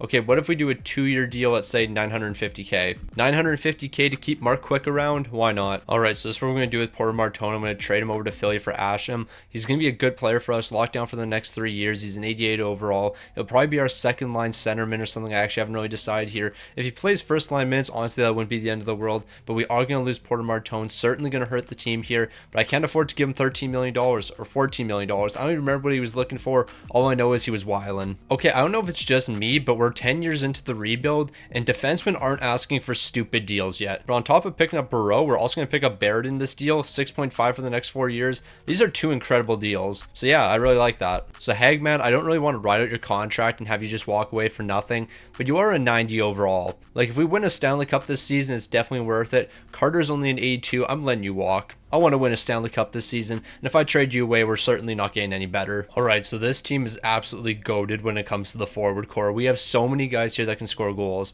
Defensively, it's definitely weaker. Like, we have 97 overall Landon Dupont, we have Sam Dickinson, we have Burrow here, we have Kavasha, but the third pairing is a little weak, but you know what, that's not the end of the world here, especially with the Otter in between the pipes. Quick's up to an 81 overall. Let's go for the three-peat. We all know what's on the line here. Now, although the team took a step back, the entire league kind of took a step back here. We finished with 50 wins, which is still good enough for first in the entire league. But yeah, the league's incredibly competitive. Like, the difference between 8th in the entire league and first in the entire league was only 9 points. So once we get to the postseason, no messing around. We're looking at an elusive three-peat here. If we're going to complete that three-peat, I need every single player on this team playing amazing. Hagman, how are you minus 20? Bro, you are a 90 overall. That shouldn't be possible. It shouldn't be possible for a 90 overall to be minus 20. Jake Ottinger, there's no reason your numbers should be this bad. We're taking on the St. Louis Blues in the first round. The last time Jake Ottinger had incredibly atrocious numbers like this during the regular season, he figured it out in the postseason and posted like a 220. So yeah, how about you do that again? Nah, but how did Jake Ottinger have a goals against worse than 3? Oh, that explains it. We allowed 7 goals in game number 2. I take it all back. I know exactly why. This team's choking. I mean, we do have to understand the league's incredibly competitive, so the St. Louis Blues putting up a fight against us, not the biggest surprise in the world here. We're trailing after the first period. We're trailing heading into the third period. We're just exchanging goals. Cole Caulfield's got 2 in this one. We can't allow him to score anymore. I literally didn't finish that sentence. I didn't finish that sentence, and Cole Caulfield immediately scored. How did I time that so incredibly perfect? Cole Caulfield's got a hat trick in this game. We're still trailing by 1 goal. Make it 2 goals. And you know what? We actually allowed that goal at the perfect time. We have exactly 10 minutes to score 2 goals. I can work with that. But I couldn't have planned that any more perfect. Cole Caulfield immediately scoring a goal, and then us allowing a goal. We have 10:05 to work with here. We can certainly score 2 goals. We have a lot of talent on this team. We just need some players to step up when it matters. Okay, here we go, Hagman. I need you to turn on the Jets here, and it looks like you can have yourself a breakaway. Did that man go for a change? We're going to the backhand. I think one of St. Louis's defensemen went for a change. I'm not even kidding. We're going to have to watch the instant replay. But did Bro go for a change? Like, what happened over here? So we're going to poke the puck away. This defenseman's got to get back. It's Hicks. So Hicks is skating back here. And then Bro just decides, nah, I'm good. Bro really decided once he got to center ice, you know what? I'm going to give him that one. He can take that. I don't know what he was doing. But yeah, that's going to be an easy goal for us. We're trailing by 1 now. But man, Hicks, you got to skate back on defense a little bit. Like, what are you doing, my guy? Oh, that's a tough one. Jordan Kyrou getting a great opportunity there. I don't know why we couldn't gain control of the puck. We had to put a bit more pressure on. We weren't able to. They're picking up a huge goal there. I think it might have got deflected, though. I feel like that got deflected heading towards the net. Did it get deflected? No, it didn't. Okay, it just went off Jake Ottinger sticking to the back of the net. Yeah, so not really ideal there. We got to pick up 2 quick goals. This is exactly what happens when you take a month off from playing NHL 25. Like, yeah, you can rebuild teams and all that, but if you don't play the actual game for over a month, yeah, you're not very good. Feel like I should have expected that. We have 5:43 left. Okay, that's enough time for 2 goals. No, that's tough. That is completely tough. Yeah, we're just going to pretend this didn't happen. Cole Caulfield, Jordan Kyrou just danced through our entire team. Yeah, that's a tough look.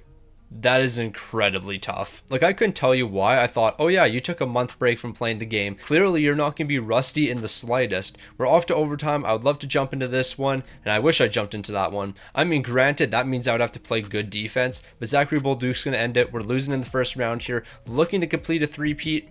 No, it's a tough look for us. But you know what? I don't want to go out like this. We still have a ton of amazing players on the team. We have a lot of guys who are young, and they're going to continue to get better here. We will be better next season. We're going to have a massive bounce back campaign. Then we're going to go for a 5-peat. We're going to finish this video off with a 5-peat. Can I guarantee that? Absolutely not. But you know what? I have high ambitions. No, but real talk, Bro is just completely yapping. A 5-peat? We couldn't even complete a 3-peat. And you're telling me we're going to complete a 5-peat? No, Stick on the Ice is just running his mouth sometimes. Like, what is Bro even talking about? Like, we're just going to pretend the postseason didn't happen here.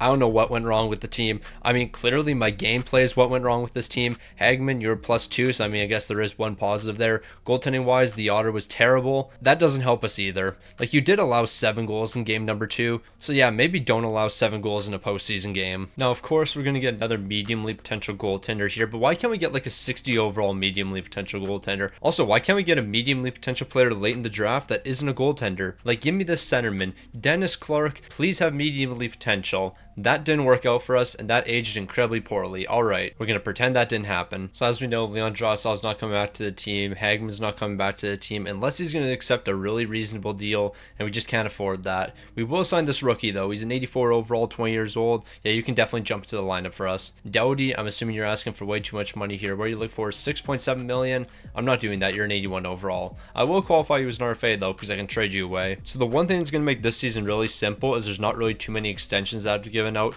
Sharp, I guess I could give you one, but you're not going to be looking for too much money. Yeah, we're going to do 1.9 million for one season, so that's perfectly fine with me. Watt, you're going to be looking for $6 million. That's my guess. Obviously, that's not going to happen here. Hernandez, I don't really see you being a top 6 player for us, so I don't really know if I want to give you 4.6 million. We might just ride out your contract. And that's really it. We really don't have to do too much here. We just have to pray for a different result. Also, when it comes to these RFAs, we're going to hold on to them because more than likely at some point they're going to accept their qualifying offer. Then they'll jump to the lineup for us next season. But we're not going to make any trades here. We lost Leon Draisaitl, but you know what? We have a ton of amazing players and they're going to step up when it matters most. So from that original Edmonton Oilers team we started with, none of those players are still on the team. We have a completely different team here. However, the team is is looking amazing. We have a lot of high overall players. The defense is looking better than it has in the past. Land DuPont, Sam Dickinson, they're going to hold down the top line. When it comes to the next two pairings, I think those are in great spots. We even have an 86 overall in the third pairing. You know what? I'm moving that guy up to the second pairing. Never mind. No, I'm not. Actually, yes, I am. I don't know what I'm talking about. It doesn't really matter what the defensive pairings are. We don't have the greatest fits here. Jake Andre, you're 35 years old. You're an 86 overall. You don't have too many years left, but you do have enough time left to win one more Stanley Cup, so let's go do that. So no matter who the Edmonton Oilers lose, they'll always find a way to finish first in the entire league. Once again, a 56-21-5 record, 117 points this season, but none of that matters. Gavin McKenna leading the way doesn't matter with 88 points. Who cares? I could care less if Gavin McKenna had 150 points this season, because you know what 150 points in the regular season does for us? A whole lot of nothing. All this regular season success does us a whole lot of nothing, because you have to win 16 games in the postseason, and at the very max, you're allowed to lose 3 games per series. So in each one of these series we play, we're only allowed to lose 3 games. We have to win 4. And considering we're first in the entire league, it shouldn't be too tough of a task. We're the best team in the league. We win the most games in the entire league. So all we have to do is win 4 out of 7 games. We're allowed to lose 3, but as long as we win 4, we'll be alright. Yeah, apparently that's just not how it works. Like, when you phrase it like that, all you have to do is win 4 games. We can win 4 of these games right here, and then we move on to the second round. It's that easy. We're the best team in the entire league, so all we have to do is win 4 games. We shouldn't struggle to do that. However, every single game we've played in so far has gone to overtime. So whatever you do, don't lose game number 4 here. That's a must win for us. We went to overtime yet again. Why can we not win in regulation? I couldn't tell you, but we have to win game number 5 here, and that's what we're doing. Surprisingly, that one was in regulation. So congratulations, Edmonton, you won 4 games. Now there's something you have to do in the second round, and that's win 4 more games. So win 4 games, you can lose 3, but you have to win 4. I don't care if I'm oversimplifying it. This is just facts. You have to win 4 games in the postseason per round. As long as we win this next game, we're going to have a 3-1 series lead, and I believe this team will be able to close it out. We're winning that one 4-1. You have to win 1 more game. Win 1 more game, and we're in the conference finals. Just take it 1 game at a time here, but we have to win 1 more game. You know we have to win 4 games, and that's exactly what we're doing. We're finally in the conference finals. This team has gone through so many trials and tribulations, but we're back here. We're in the conference finals against the Minnesota Wild. Once again, you have to win 4 games. You can't lose more than 4 games. I mean, technically, you can't lose more than 3 games, but that's neither here nor there. We could potentially be facing a 3-1 deficit, so game number 4 is going to be a massive one. As we know, we can't face a 3-1 deficit, because then we'll definitely lose here. We have a 3-0 lead. We should be okay. We're going to close it out 4-0. That's what I needed from the boys. It's a best of 3 series moving on. Game number 5 is going to be a big one. Whoever wins game number 5 is going to be 1 game away from the Stanley Cup Final. And who's that going to be? Obviously the Minnesota Wild, because why would we ever win an elimination game? Why would this team ever step up in the most important games? So here we go, game 6 elimination. Edmonton, I need you to show up in this game. We're picking up the first 2 goals of the game, but you know what? Minnesota's keeping this a close one in the second period. We're exchanging goals. It's a 1-goal game entering the third period. Play amazing defense. Let's get the offense rolling. And that is literally the opposite of getting the offense rolling. Thank you, Sam Dickinson. You're saving the day here. Also, I just noticed the mic isn't really lined up with me, but that's neither here nor there. We're going to win this game right here. Now we got game 7. So here we go, game number 7, Minnesota versus Edmonton. We're picking up the first 2 goals. We're picking up another 3. This game should be locked down unless something incredibly stupid happens. We're off to the Stanley Cup Final. We need to win 4 more games. As I said, in a series, we can lose a maximum of 3. That's exactly what we did here, but we won 4 games. We won the most important games. We won back-to-back games here. We're in the Stanley Cup Finals against our arch rival, the New Jersey Devils. The New Jersey Devils are my biggest ops. We have matched up with this team far too often, and you know what? We're going to match up against them again, but we're coming out on top. I can guarantee you we win right here. We're about to be down 3-0 in the series. Shout to the Otter for that game number 3 shutout. Without that shutout, we wouldn't be in this series, but we have to win this game right here. 2 goals in the first period is great. We have a 1-goal lead entering the third period. We can't afford to lose this game. Oh, that's great. Nathan McKinnon is now on the New Jersey Devils. Morgan Geekie scoring right after that. Shout out to Peterson, though. He's going to be responding. We better not go into overtime. And when I say we better not go into overtime, that doesn't mean let's allow a goal with 2 minutes left in the game.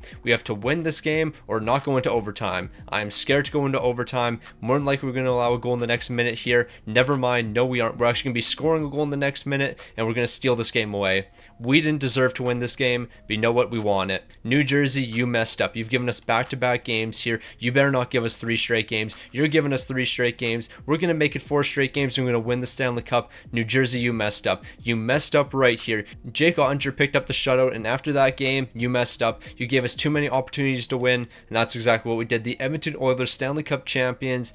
Keep in mind, we have now won 3 Stanley Cups in the past 5 years, and of those 3 Stanley Cups, I don't think I've played any of the games. So yeah, I think we found out what's causing us to lose Stanley Cups. We're not going to say what's causing us to lose Stanley Cups. I think we're all thinking it. Yeah, we're just going to ignore that. But the boys are Stanley Cup champions. Gavin McKenna, 28 points. Peterson's picking up 21 here. Suster's picking up 20 points. He was pretty solid. So was Barrett. We had some big-time performers on this team. And one of those performers, of course, 36-year-old Jake Ottinger. He's an 85 overall, but he continues to win us games here. 16 wins, 2 shots, a 920 and a 236. I don't even care if you're a 79 overall next season. You're our starting goaltender. Now, I'm not too sure if you guys are going to believe this, but we got a medium elite potential goaltender. I know it's incredibly rare to get these players, but we finally got one. Definitely haven't got those the past 18 drafts. Alright, so we're going to qualify some RFAs, let some UFAs walk here, but really not too much is going to happen here. We're more focused on the offseason and all the guys that we're going to have to give extensions to. Alright, we have a handful of guys that need extensions here. We have $15 million in cap space for this season, so we should be able to re-sign a majority of these guys. We're going to start with Suster here. He's looking for $10.3 million. We could probably get you for $9.5. I guess not. We're actually going to have to do a bit more than that. It's going to be 9.8. We'll do 9.8 for the next 4 years. So he's going to be sticking around. Quentin Musty, where are you going to be looking for? Probably a 1-year deal. $12.6 million. I don't know if I want to necessarily do that. Asham, I'd rather bring you back to the team. You're looking for 12.1, but it's an 8-year deal, so we could probably make this happen. So how about we do 11.5 for the next 8 years, and then you stick around with the team. O'Sullivan, we're probably just going to let you walk here. I mean, you don't really have a place in the top 6 anymore, so yeah, we won't keep you on the team. And then Sharp, if we can do a reasonable deal, never mind, I can't give you an extension right now, so yeah, you won't come back to the team. So maybe we do just bring Quentin Musty back. I mean, with Quentin Musty, at least we know what we're getting here. Like, he's an 88 overall player. He's going to score some goals for us. We'll do $11 million for the next 6 seasons, so all these guys should be returning to the team. Also, once again, with all these RFAs, we're not trading them away. They will accept their qualifying offers, and they'll play for us next season. So the boys are coming off a Stanley Cup, and I didn't have to jump to a game. So you know what? We're kind of hoping we can do the same thing again. Hopefully I don't have to jump to any postseason games here, and we can just win a Stanley Cup. The Otter might be down to an 86 overall, but I have so much faith in this man. How many Stanley Cups has he won with us at this point? He's won 4 Stanley Cups, 2 Vezinas, 3 William Jennings. Why not win another one here? Jake Ottinger at 36 years old. Let's go get you one more. Now this is a sad day. Never thought I'd see this day. We're not first in the entire league. We're not even second. We're not even third. Not even fourth. How is it possible? The Edmonton Oilers 5th in the entire league. The fall off has began. The boys aren't as good as we used to be. We didn't even have a single player averaging a point a game here. We're washed. This team is washed. Jake Ottinger, you are washed. You're an 83 overall fringe starter potential.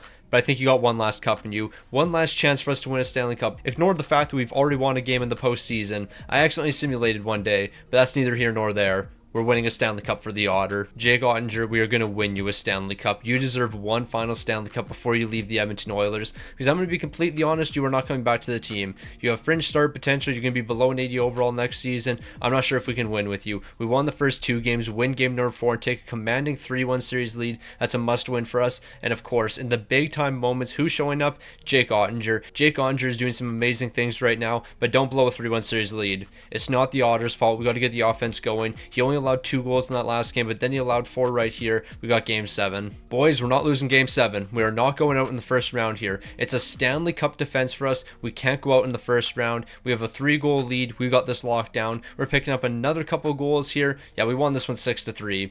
That was light work for us, but the Anaheim Ducks did put on some pressure. Granted, I don't really know if the Anaheim Ducks were a wildcard team, because this team wasn't nearly as elite, so we didn't finish first in the entire league. We weren't guaranteed a wildcard team. Now we're moving on to the second round. We got the Vancouver Canucks. We dropped game number 1. We're dropping game 2. Luckily, we won game number 3. Game number 3 was a massive one for us, but you know what? Game number 4 might be even bigger. So game number 4 means everything right now, and we need the Otter to step up in these big time moments. And what does the Otter do? Well, he's folding right here. I mean, normally he steps up, but he's folding right here. Yeah, not really ideal. That's not necessarily Jake Ottinger folding. It's the entire team. We're trailing by 3 goals. We got a bit of time to work with. Am I going to lose this game for us? Technically, no, because the CPU has already lost us this game. So the only thing I can do is potentially win it for us. If I allow 6 goals in this game, that's perfectly fine because we're going to lose it anyway. However, I could win it for us. When I point to Landon Dupont, I clearly want to pass to Landon Dupont. That's kind of how it works here. What?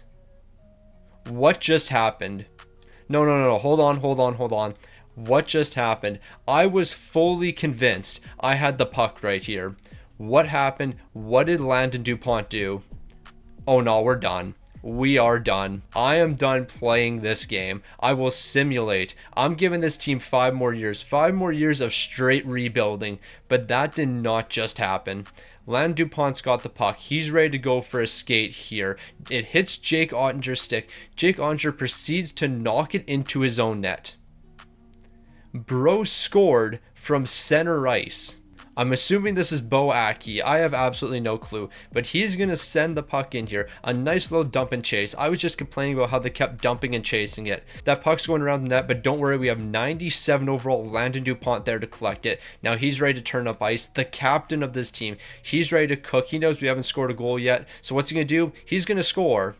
Only problem is he scored on himself. Bro, ain't no way you just did that. We're already losing by 4 goals. You're going to make that 5 goals. No, we're done. But that really just happened. Landon DuPont scored an own goal in the playoffs. We lost that game 6-1. We're eliminated in the second round. 5 more years with the Edmonton Oilers. I'm giving myself 5 more years.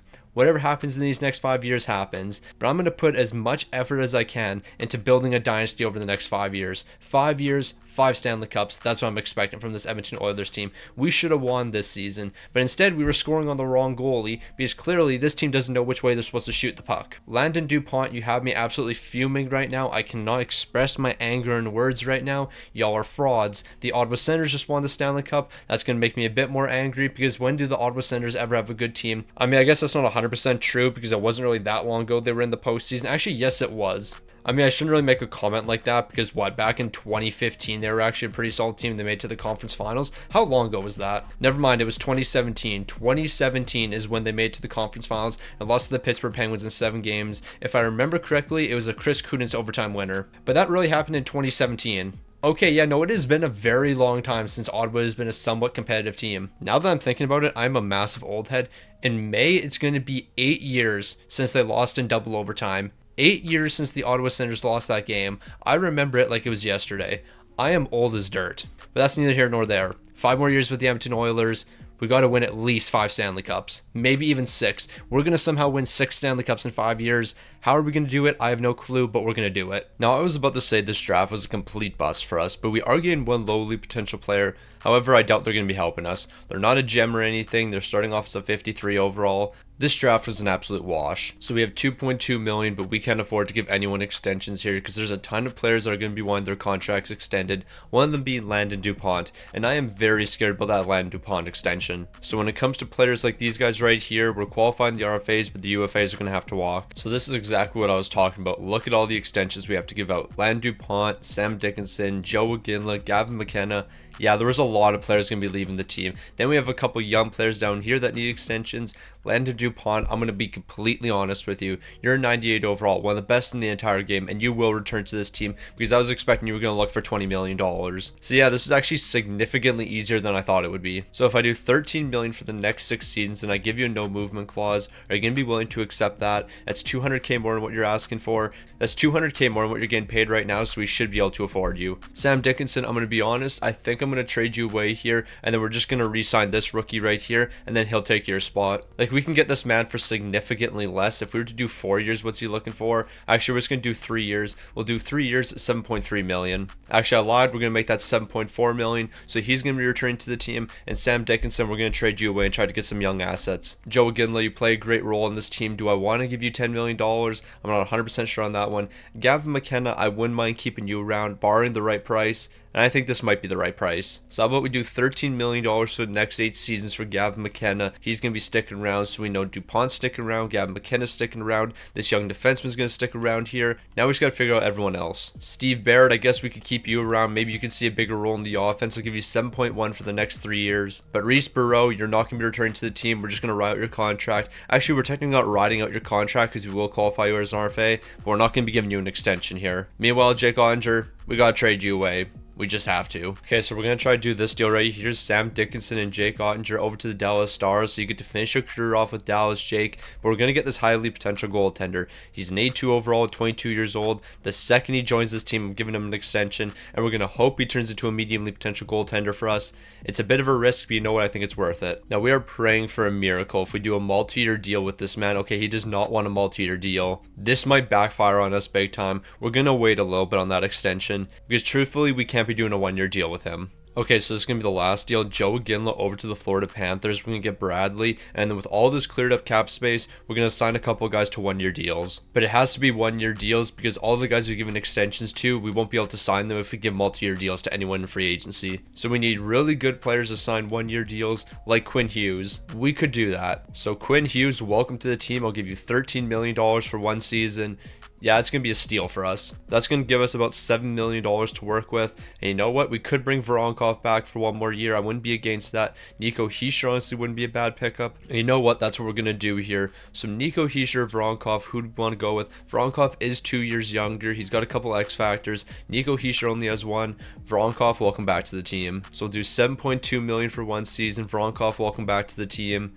Let's go win a Stanley Cup. So I think we've solved all of the weaknesses on this team. We have no weak players in the lineup. Now we just have to perform. So as I mentioned, we have 5 years left in the rebuild here. And you know what? We got to win at least Stanley Cups. 6 Stanley Cups in the next 5 years. We're going to complete history here. Landon DuPont, Quinn Hughes alongside each other. What a great tandem that is. Yeah, we're going to be scoring a lot of goals here. And then when it comes to goaltending, what an absolute trade this was. Please sign a long-term deal. I need you to sign a long-term deal here. Like, we need that goaltender to accept a long-term deal. I don't care what happens, but he has to sign a long-term deal. Like, we have $12 million.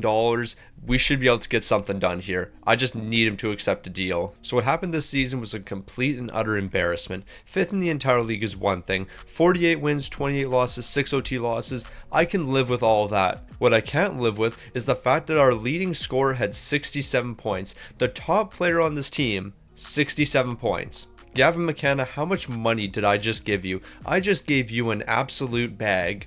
You will more than likely be traded. 64 points. Bro, you are one of the highest paid players. Quentin Musty, you are now one of the highest paid players on this team. You're getting paid $11 million right now. I think your extension is around $13 million. You gave me 66 points. That's what you gave me. Goaltending was incredible and I really want to bring Ted back here, but I need him to sign a long-term deal with us. I need him to sign a long-term deal. I need him to be reasonable. We have the Utah Hockey Club in the first round here. Start scoring in the postseason. I need somebody to find the back of the net. But first, we're going to try to give Ted an extension. Like, before we get too far ahead of ourselves here, Ted, I need you to sign a long-term extension. Please help me out a little bit here. $11 million for 3 years. That's just not it. I need 4 years minimum. And you know what? Maybe we actually could get this done. If I do 10.5 for the next 4 years, give you a no movement clause, and the no movement clause is only in your final season, this actually might be very reasonable. So here we go, 9.7 million for the next 4 years for Ted. He's getting a no movement clause in the final year. He'll accept that deal, and then we have our goaltender for the future. Also, I don't know what's going on with my voice, but I completely lost it. Yeah, I can just tell even when I'm talking. Yeah, it doesn't sound the same. Bro, ain't no way you're saying no. You didn't just say no to that, and we didn't just lose 1-0 in game number 1. We can't score more than 1 goal, you're telling me. Nah, this ain't right. We're going to simulate this round, but I'm offering Ted a contract. I'm giving him everything he asked for. He will return to this team. I need him on this team. If we want to see success in the future, Ted needs to be on this team. I can't believe he said no to us. Ted, you're accepting this next contract I give you no matter what. No, but ever since that Landon DuPont goal, I lost my voice. I don't know what happened. I don't know how I lost my voice, but I did. And it's all Landon DuPont's fault for scoring that own goal. Okay, this is very reasonable now. Ted has smartened up quite a bit here, and we could probably do sub 10 million. If I do 9.8 and give you a no movement clause, we could probably do 9.5 million and give you a no movement. So here we go. This is an incredibly fair deal for Ted. I'm going to offer that over. You better accept that because that's basically the best I can do. I mean, I can do significantly better than that, but you will accept it. But yeah, shout out to Landon DuPont for scoring that own goal last postseason and then completely destroying my voice for it. Bro, accept a deal. All right, he's crossed the line. What are you doing now? You were just asking for an 8-year deal. We're going to do this. I'm going to do $11 million for the next 4 years. I will give you a no movement clause in the final season. There is no reason for you not to accept this. I have your contract interest maxed out.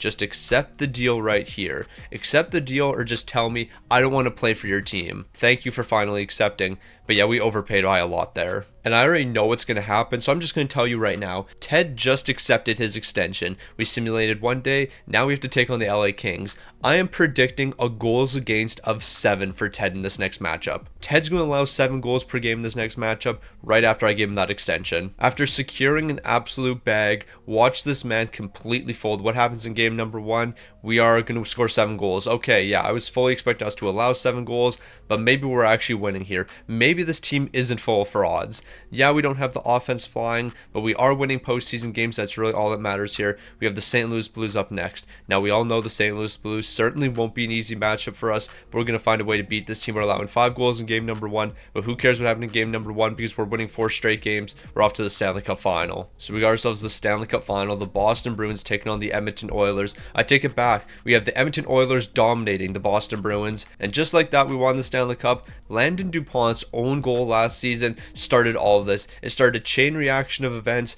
and just like that, we're Stanley Cup champs. Keep in mind, I didn't jump into any of these games in the postseason, and look what happened. We won. Also, look at all these guys above a point a game. Quentin Musty, and that was about it. But the offense was significantly better here in the postseason, so you know what? I am happy about that. And then when it comes to Ted's numbers, you know what? I should have paid this man $15 million, 16 wins, 2 shouts, a 942, and a 182. We are completing a 5-peat here. So right after winning a Stanley Cup, we're going to win in the draft here. A lowly potential power forward, starting off as a 63 overall. I highly doubt he's going to develop a time for us, but you know what? If he does, he could be a great bottom 6 piece. Now, although we don't need a goaltender here, this guy will be a good trade asset for us. Medium-league potential, starting at 48 overall. So Burrow, you already know what we're doing here. We're qualifying you as an RFA. We'll qualify these 2 RFAs down here, and then we'll just let all the UFAs walk. I mean, I guess if I'm qualifying these RFAs, I can see what they're asking for here, because like Marlowe, I could do 1.3 million. I don't want to, but I could. Maxwell, you're a good bottom 6 piece. I'm not giving you 2.6 million. This lowly potential player right here, what's he looking for? 1.6. I could actually do this.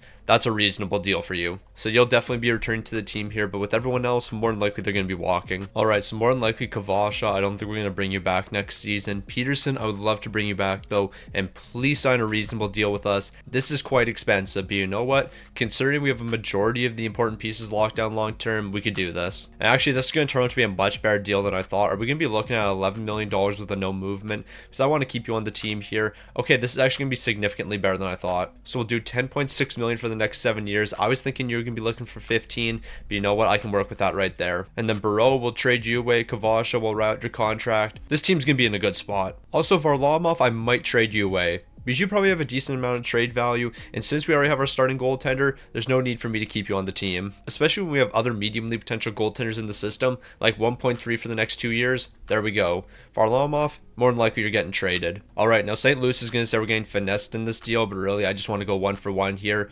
Knight, welcome to the team. But considering how much Watt's going to be asking for, we're definitely coming out ahead here. Because Knight's an 80 overall. He just signed his entry-level contract. We got him for the next 3 years at $1 million, and he's an 80 overall. So yeah, why not? Okay, so we're just going to pray that Boston sucks this season. Burrow, you're going to be sent over to Boston along with our first-round pick. We're going to get a young forward in this deal. We'll play some bottom 6 mids. He's an 82 overall. But we're also getting Boston's first-round pick. We're basically swapping first-round picks. I know for a fact we'll be better than Boston. We'll make a deep postseason run. So we're just going to pray on their downfall. Alright, so I'm going to tell you right now, our left side's going to be incredibly weak, but we just have to save money here. We're going to sign Mitchell to a 2-year deal at $1 million. He's only a 78 overall, but at least he's willing to sign a reasonable deal here, because look at these 80 overalls right here, looking for 7.3 million. In what world am I doing this? So we got a majority of the team returning here, so I'm expecting a similar result. However, we're just not getting good line chemistry boosts, and there's one clear reason for that. We have terrible line fits here. There's very few players on this team that actually have good line fits. However, we are still seeing a lot of success here, so I don't want to mess that up. As I mentioned, the left side's going to be incredibly weak here, but you know what? We're going to figure it out. And then, of course, when it comes to goaltending, we're set in that department. And Varlamov, I decided to keep you on the team here only because I forgot to trade you. So yeah, maybe we should trade you for a good left defenseman. Alright, so we gotta do some 3-team trades here, but we gotta free up cap space first. So Varlamov and Quentin Musty are gonna be sent over to the Red Wings. We're gonna try to pick up all 3 of these assets right here, and then all 3 of these assets are gonna be traded away to the Washington Capitals. If we're able to pull off a deal like this, it's gonna be massive for us. I'll throw a second rounder in the deal. If we have to include Boston's first rounder, I'll do that, but it doesn't look like we're gonna have to. So that's a big deal right there, but we're not quite done. So this is what we're gonna do. We're gonna flip all of these assets along with Boston's first rounder over to the Washington Capitals.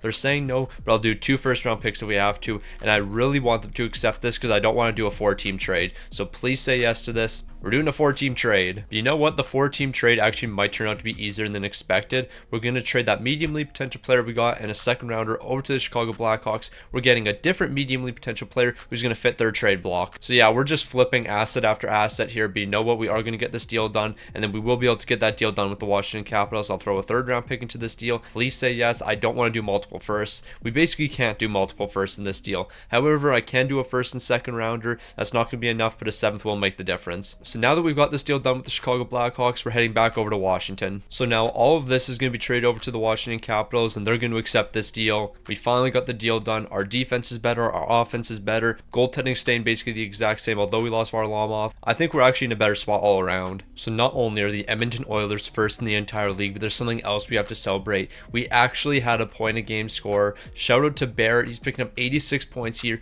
Peterson was only 1 point shy. He picked up 81. The boys are scoring, and if the team's scoring, we're going to be dominating, especially when we have goaltending like this. Ted, you're the guy for us. I saw what you did last postseason. Just do it again. It shouldn't be that difficult for you to post on 940 twice in a row, right? I think that's pretty reasonable. We got the Calgary Flames in the first round, a Battle of Alberta. We need Ted to stand on his head once again. As long as goaltending looks elite for this team, we could sweep the entire postseason. What Ted did last season probably won't happen again here, but you know what? As long as this man looks elite, we're going to be looking elite. We're dropping game 2 and we're dropping game 3. We just allowed 6 goals in game number 3. I might have gotten a little bit ahead of myself. Luckily, the team's going to be responding in game 4. We got to do something in game number 5, though. What are the boys going to do when it matters most? We're actually going to win a game here. Goaltending was incredible. Can goaltending be incredible once again in game number 6? We need it to be, and it looks like it will be. Another 1-goal performance from Ted.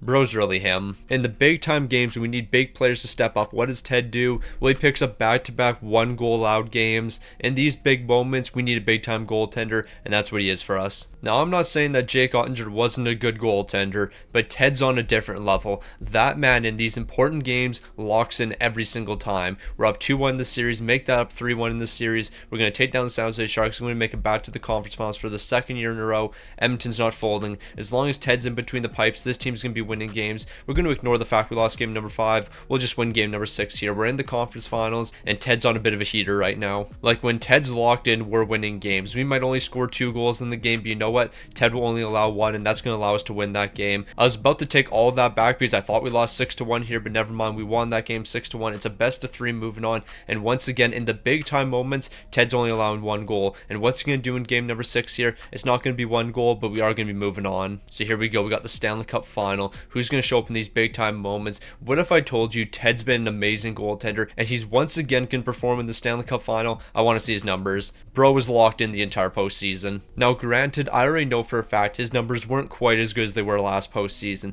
but then again, how many 1-goal performances did this man have? Look at all the point a game scores. We actually had 2 guys over a point a game here, 2 guys only 1 point shy of a point a game.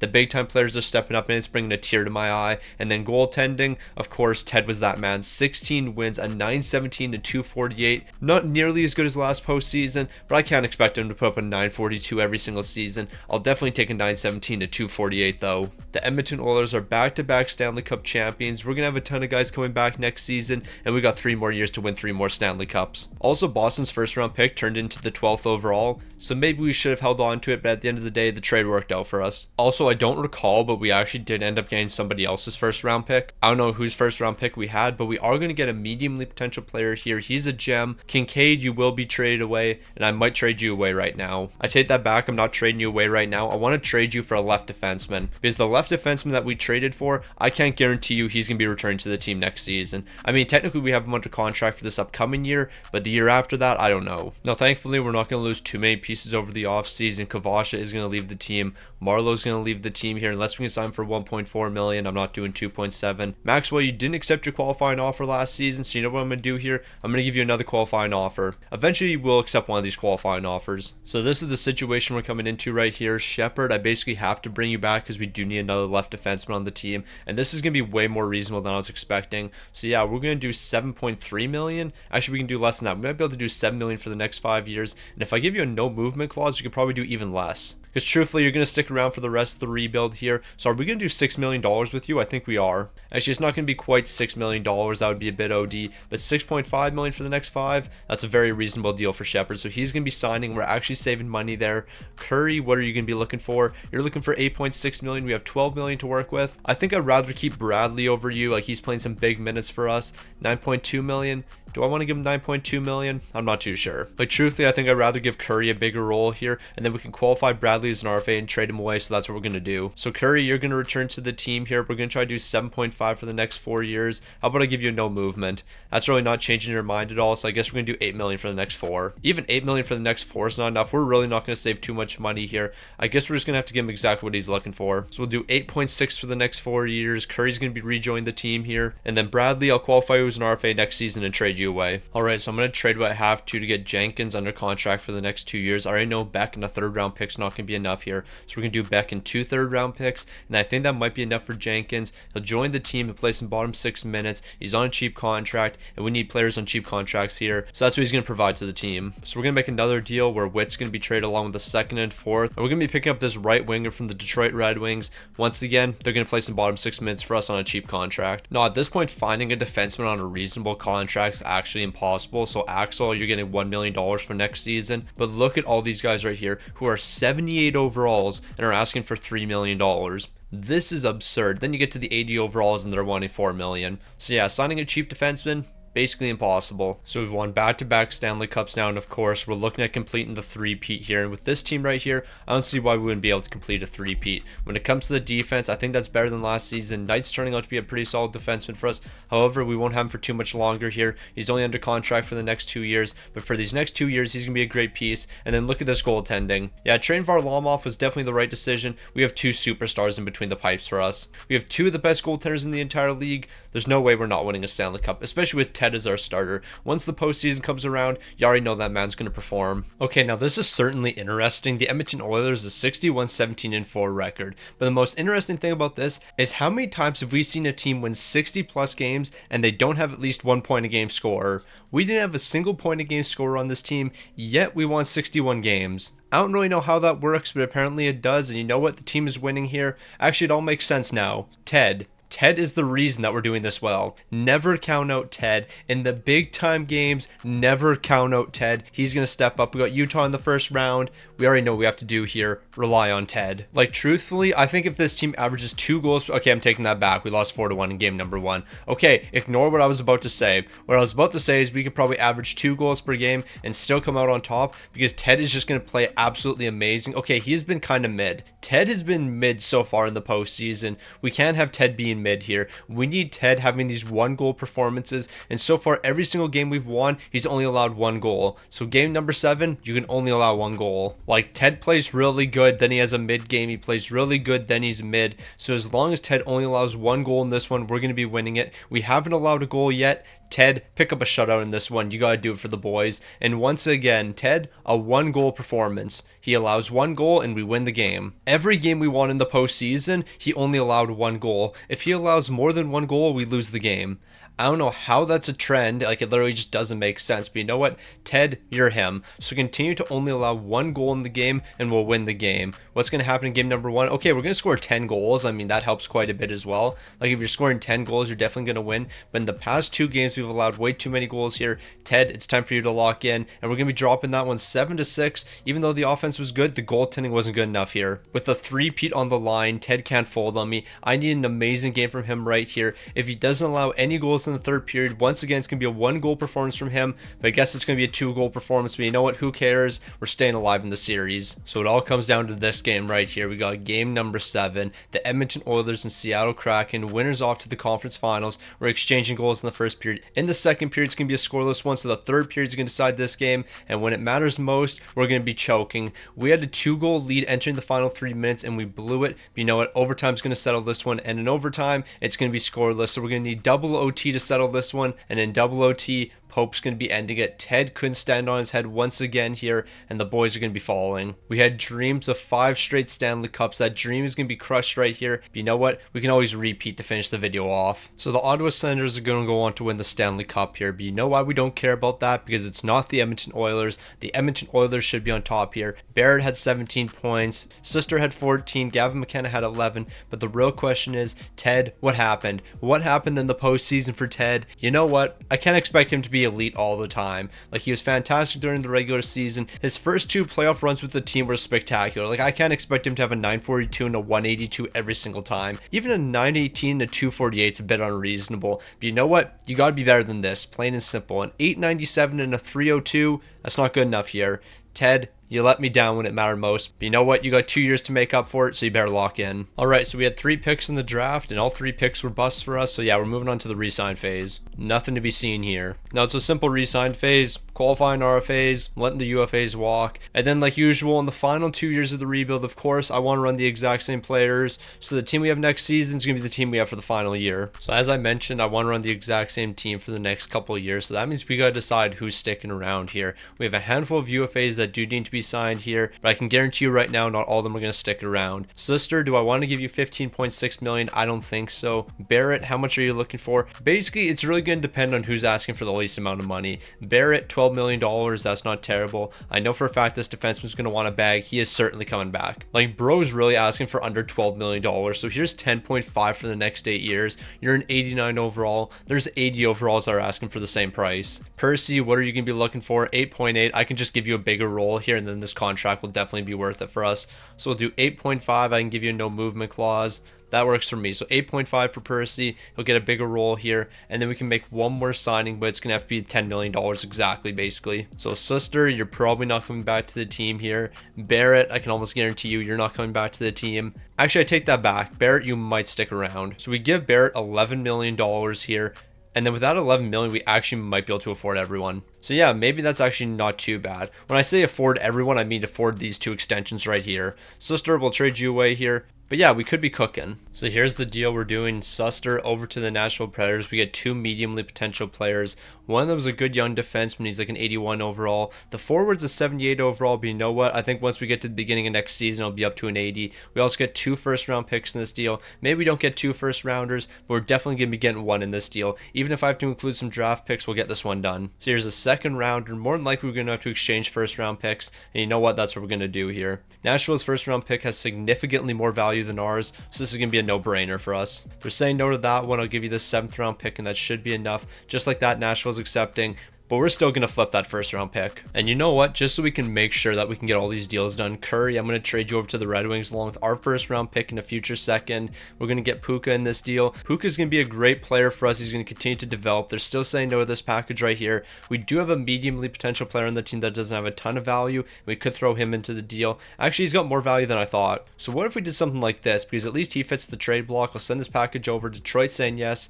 Curry, I'm going to send you elsewhere. Now, actually, we're going to do this with Curry. We're going to send him over to the Rangers. We get Zajac. He's a little bit cheaper, $7.2 million for the next 4. It's going to be Curry and Nashville's first rounder, but we're getting 2 Rangers seconds and a Ranger third rounder. They're going to say, no, I'll take one of the Rangers second rounders out. I really just want to get Zajac because we free up that $1.4 million that we're desperately going to need here. And we still have Bradley to trade, so who's another young player we can bring to the team? So I guess Bradley's going to be sent over to the Ottawa Senators. Dano and a second round pick is going to be acquired here. Okay, I don't care about the second round pick, just give me Dano. I just want to get the deal done. Okay, after reconsideration, we're going to run back 95% of the same team. We will have to change like 2 players on the bottom 6 next season and 1 player on the third pairing. Other than that, it's the same team. Now, if you were to ask me, does this team have any weaknesses? I would say right up the middle. Our center depth is terrible here. The winger depth is incredible. Center depth is atrocious here, but you know what? We'll find a way to make it work here. Actually, this is a simple way to make it work. Gavin McKenna, you are playing second line center minutes. Zajac, you'll move up here. Percy, you'll move up. Flynn, you'll drop down to playing fourth line minutes, and then we'll just move Dano up here. Okay, there we go. Solve the issue. Or do I just have Gavin McKenna play first line minutes, Ashton plays second line minutes? Yeah, we'll do that. There we go. Solved all the issues on this team. We have amazing center depth now. We have 2 amazing goaltenders. Every issue is just solved just like that. Shout out to Gavin McKenna for being such a great player. Actually, it was Asham who moved down to the second line, but that's neither here nor there. Both of these guys are stepping up in a big way. Okay, this doesn't really make sense. We're 8th in the entire league, but let's take a look at our offense. Okay, we got the 3rd best offense in the entire league. What's our defense looking like? It must be a terrible defense if we're 8th in the entire league. Oh, we have the 4th best defense. We have the 3rd best offense, the 4th best defense. We're 8th in the entire league. That makes zero sense. Like, that just doesn't make sense whatsoever. We have one of the best offenses and we have one of the best defenses, yet we're 8th in the entire league. There is 7 teams better than the Edmonton Oilers right now, even though we have the 3rd best offense and the 4th best defense. You know what? We're not going to question it here. We're taking on the Anaheim Ducks in the first round. We just need that 3rd best offense and 4th best defense to show up. No, but in all seriousness, how do we have the 3rd best offense, the 4th best defense, yet we're 8th in the entire league? Like, how does that add up? Like, in reality, we should be a top 3 team at the very minimum. We have lost the first 2 games. We better not get swept here. We can't get swept here. We can't afford to get swept. We're winning back-to-back games. It looks like Ted showed up here. Ted is showing up here against the Anaheim Ducks. We need him to show up if we're going to win. Are we really going to lose in the first round? We can't do that. We can't lose in the first round here. Whatever happens, we can't lose in the first round. We took 16 shots in the first period. We're finally finding the back of the net here. We're going to steal this game away, but it's not over yet. We still have to win game number 7. Like, we were facing elimination. We showed up big time there, but we have to show up in back-to-back games. And so far in the postseason, we've been struggling to show up in back-to-back games. We've been able to do it once, but we got to do it again right here. It's a scoreless game so far. The 3rd period is going to decide this one. And in the 3rd period, we're exchanging goals. Asham's picking up a late goal to force overtime, and in overtime we're going to need double overtime. Why do we have to keep playing here? Can we just end it? And it looks like Puka's going to finally end it here. Our 49th shot's going to be the winner here, and we're off to the second round, but we shouldn't have went this far. When I say that, I mean we shouldn't have went this far as in making the second round. I mean we shouldn't have went this far as in needing 7 games. We shouldn't have needed 7 games against the Anaheim Ducks. But you know what? Maybe we do need 7 games against every single team. Okay, now we're showing up. It looks like the team has finally woken up here. We've won 3 in a row. Can we make it 4 in a row and move on to the conference finals? Or is this team going to choke? All right, we figured it out here. In these last 4 games, we've absolutely dominated. We're not stopping anytime soon. We're just going to keep on rolling here, and we get to match up against the Utah Hockey Club once again. Last time we took on Utah, I believe we took them out, and you know what? We're just going to keep on winning. 8 straight wins here. We're not stopping. We're going right to the Stanley Cup Final, and who are we going to take on? The Carolina Hurricanes. Chris Knobloch's got to talk to us real quick, talk about how he's so proud of this team making the Stanley Cup Final. Don't care, bro. We were literally in the Stanley Cup Final 2 years ago, but here we are back in the Stanley Cup Final. We're looking to win another Stanley Cup here. This is the first of 2 to finish off this video. The boys are choking. We started choking when it matters most, and now we got to win 3 unanswered. We had won 8 straight games heading into the Stanley Cup Final, and now we're about to choke unless we win this game in overtime right here, which we're not. All right, we got one more year. Let's see what happens. No, but we really won 8 straight games to make it into the Stanley Cup Final. We weren't looking too hot, and then we won 8 straight games, only to lose in 5 games in the Stanley Cup Final. We were looking elite until those final 5 games. Shepard's leading the way, and that's problem number 1 here. First of all, he's a two-way defender. A two-way defender just led us in scoring. Then it's going to be Peterson, then it's going to be Landon DuPont. The fact that the defense is providing most of our offense tells me everything I need to know. We don't have players that can step up in the big time moments. Ted, thank you. Thank you for everything you did. 13 wins, 3 shouts, a 934 and a 197. You definitely were the best goaltender in the entire league. I refuse to believe there's anyone who had better numbers, and there wasn't. You were the best goaltender in the entire league, but this team decided, nah, we're not going to score goals. I'm sick to my stomach. Ted is trying to prove he is the greatest goaltender of all time. And you know what? Based on how the past 4 years have gone, I think he is the greatest goaltender of all time. But this team refuses to do anything. Nashville's pick's going to turn to the 4th overall. We traded that one away. Yeah, let's just get ready for next season. So we're going to make 3 trades before we head into next season. This is going to be the first. We're picking up Tillett from the Anaheim Ducks. The next trade is going to have us picking up Galvin from the Detroit Red Wings. And then the final one will be Andrew Basher from the LA Kings. All right, so here we go. Asham, Barrett, Peterson, they're going to be leading the way on the top line. Zajac, Gavin McKenna, and Purse are going to hold down the second line. This is our Stanley Cup team. We need one more Stanley Cup here. I think the defense is in a great spot. As long as we have Landon DuPont here, we're definitely going to be competing. And then when it comes to goaltending, you already know who our goaltender is. 91 overall Ted.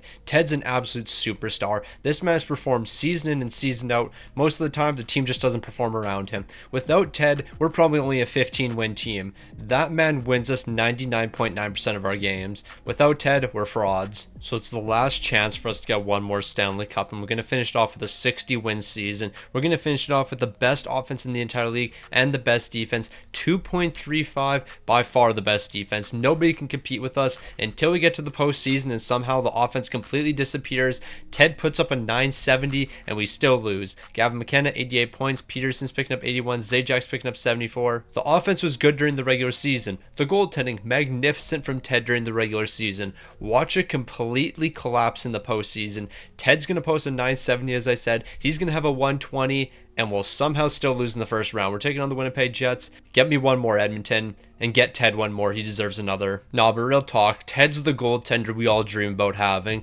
Bro's just absolutely incredible all the time. In the regular season, he's great. In the postseason, he's great. However, the team he's on, you never want to have a team like that. Why do we constantly fold in the postseason? Like, I'm not even blaming Ted here. We lost 1-0 here. 1-0. What else is Ted supposed to do? What is that man supposed to do when we lose a game 1-0? He was incredible. Could have made 75 saves in this game. He allowed 6 goals here. This is a tough ending to the video. The Edmonton Oilers rebuild is now complete. We're in the year 2041. Yeah, I could have seen more success here. I mean, we're not going to talk about what happened in this final season. Ted, I've been trying to gas you up for the longest time. And you know what? You've been an incredible goaltender. And I'm not going to put a lot of the blame on you, but I'm going to put some of it on you. An 891 and a 304. What'd you do last postseason? Like, bro, last postseason you had a 935 and a 197. Yeah, how'd this happen? How'd you go from being the greatest goaltender of all time, arguably in the Hall of Fame already for what you've done with the Edmonton Oilers, to an 891 and a 304? Bro folded in the most important games. Then again, we did lose a game 1-0. That's not his fault the team can't score goals to save their lives.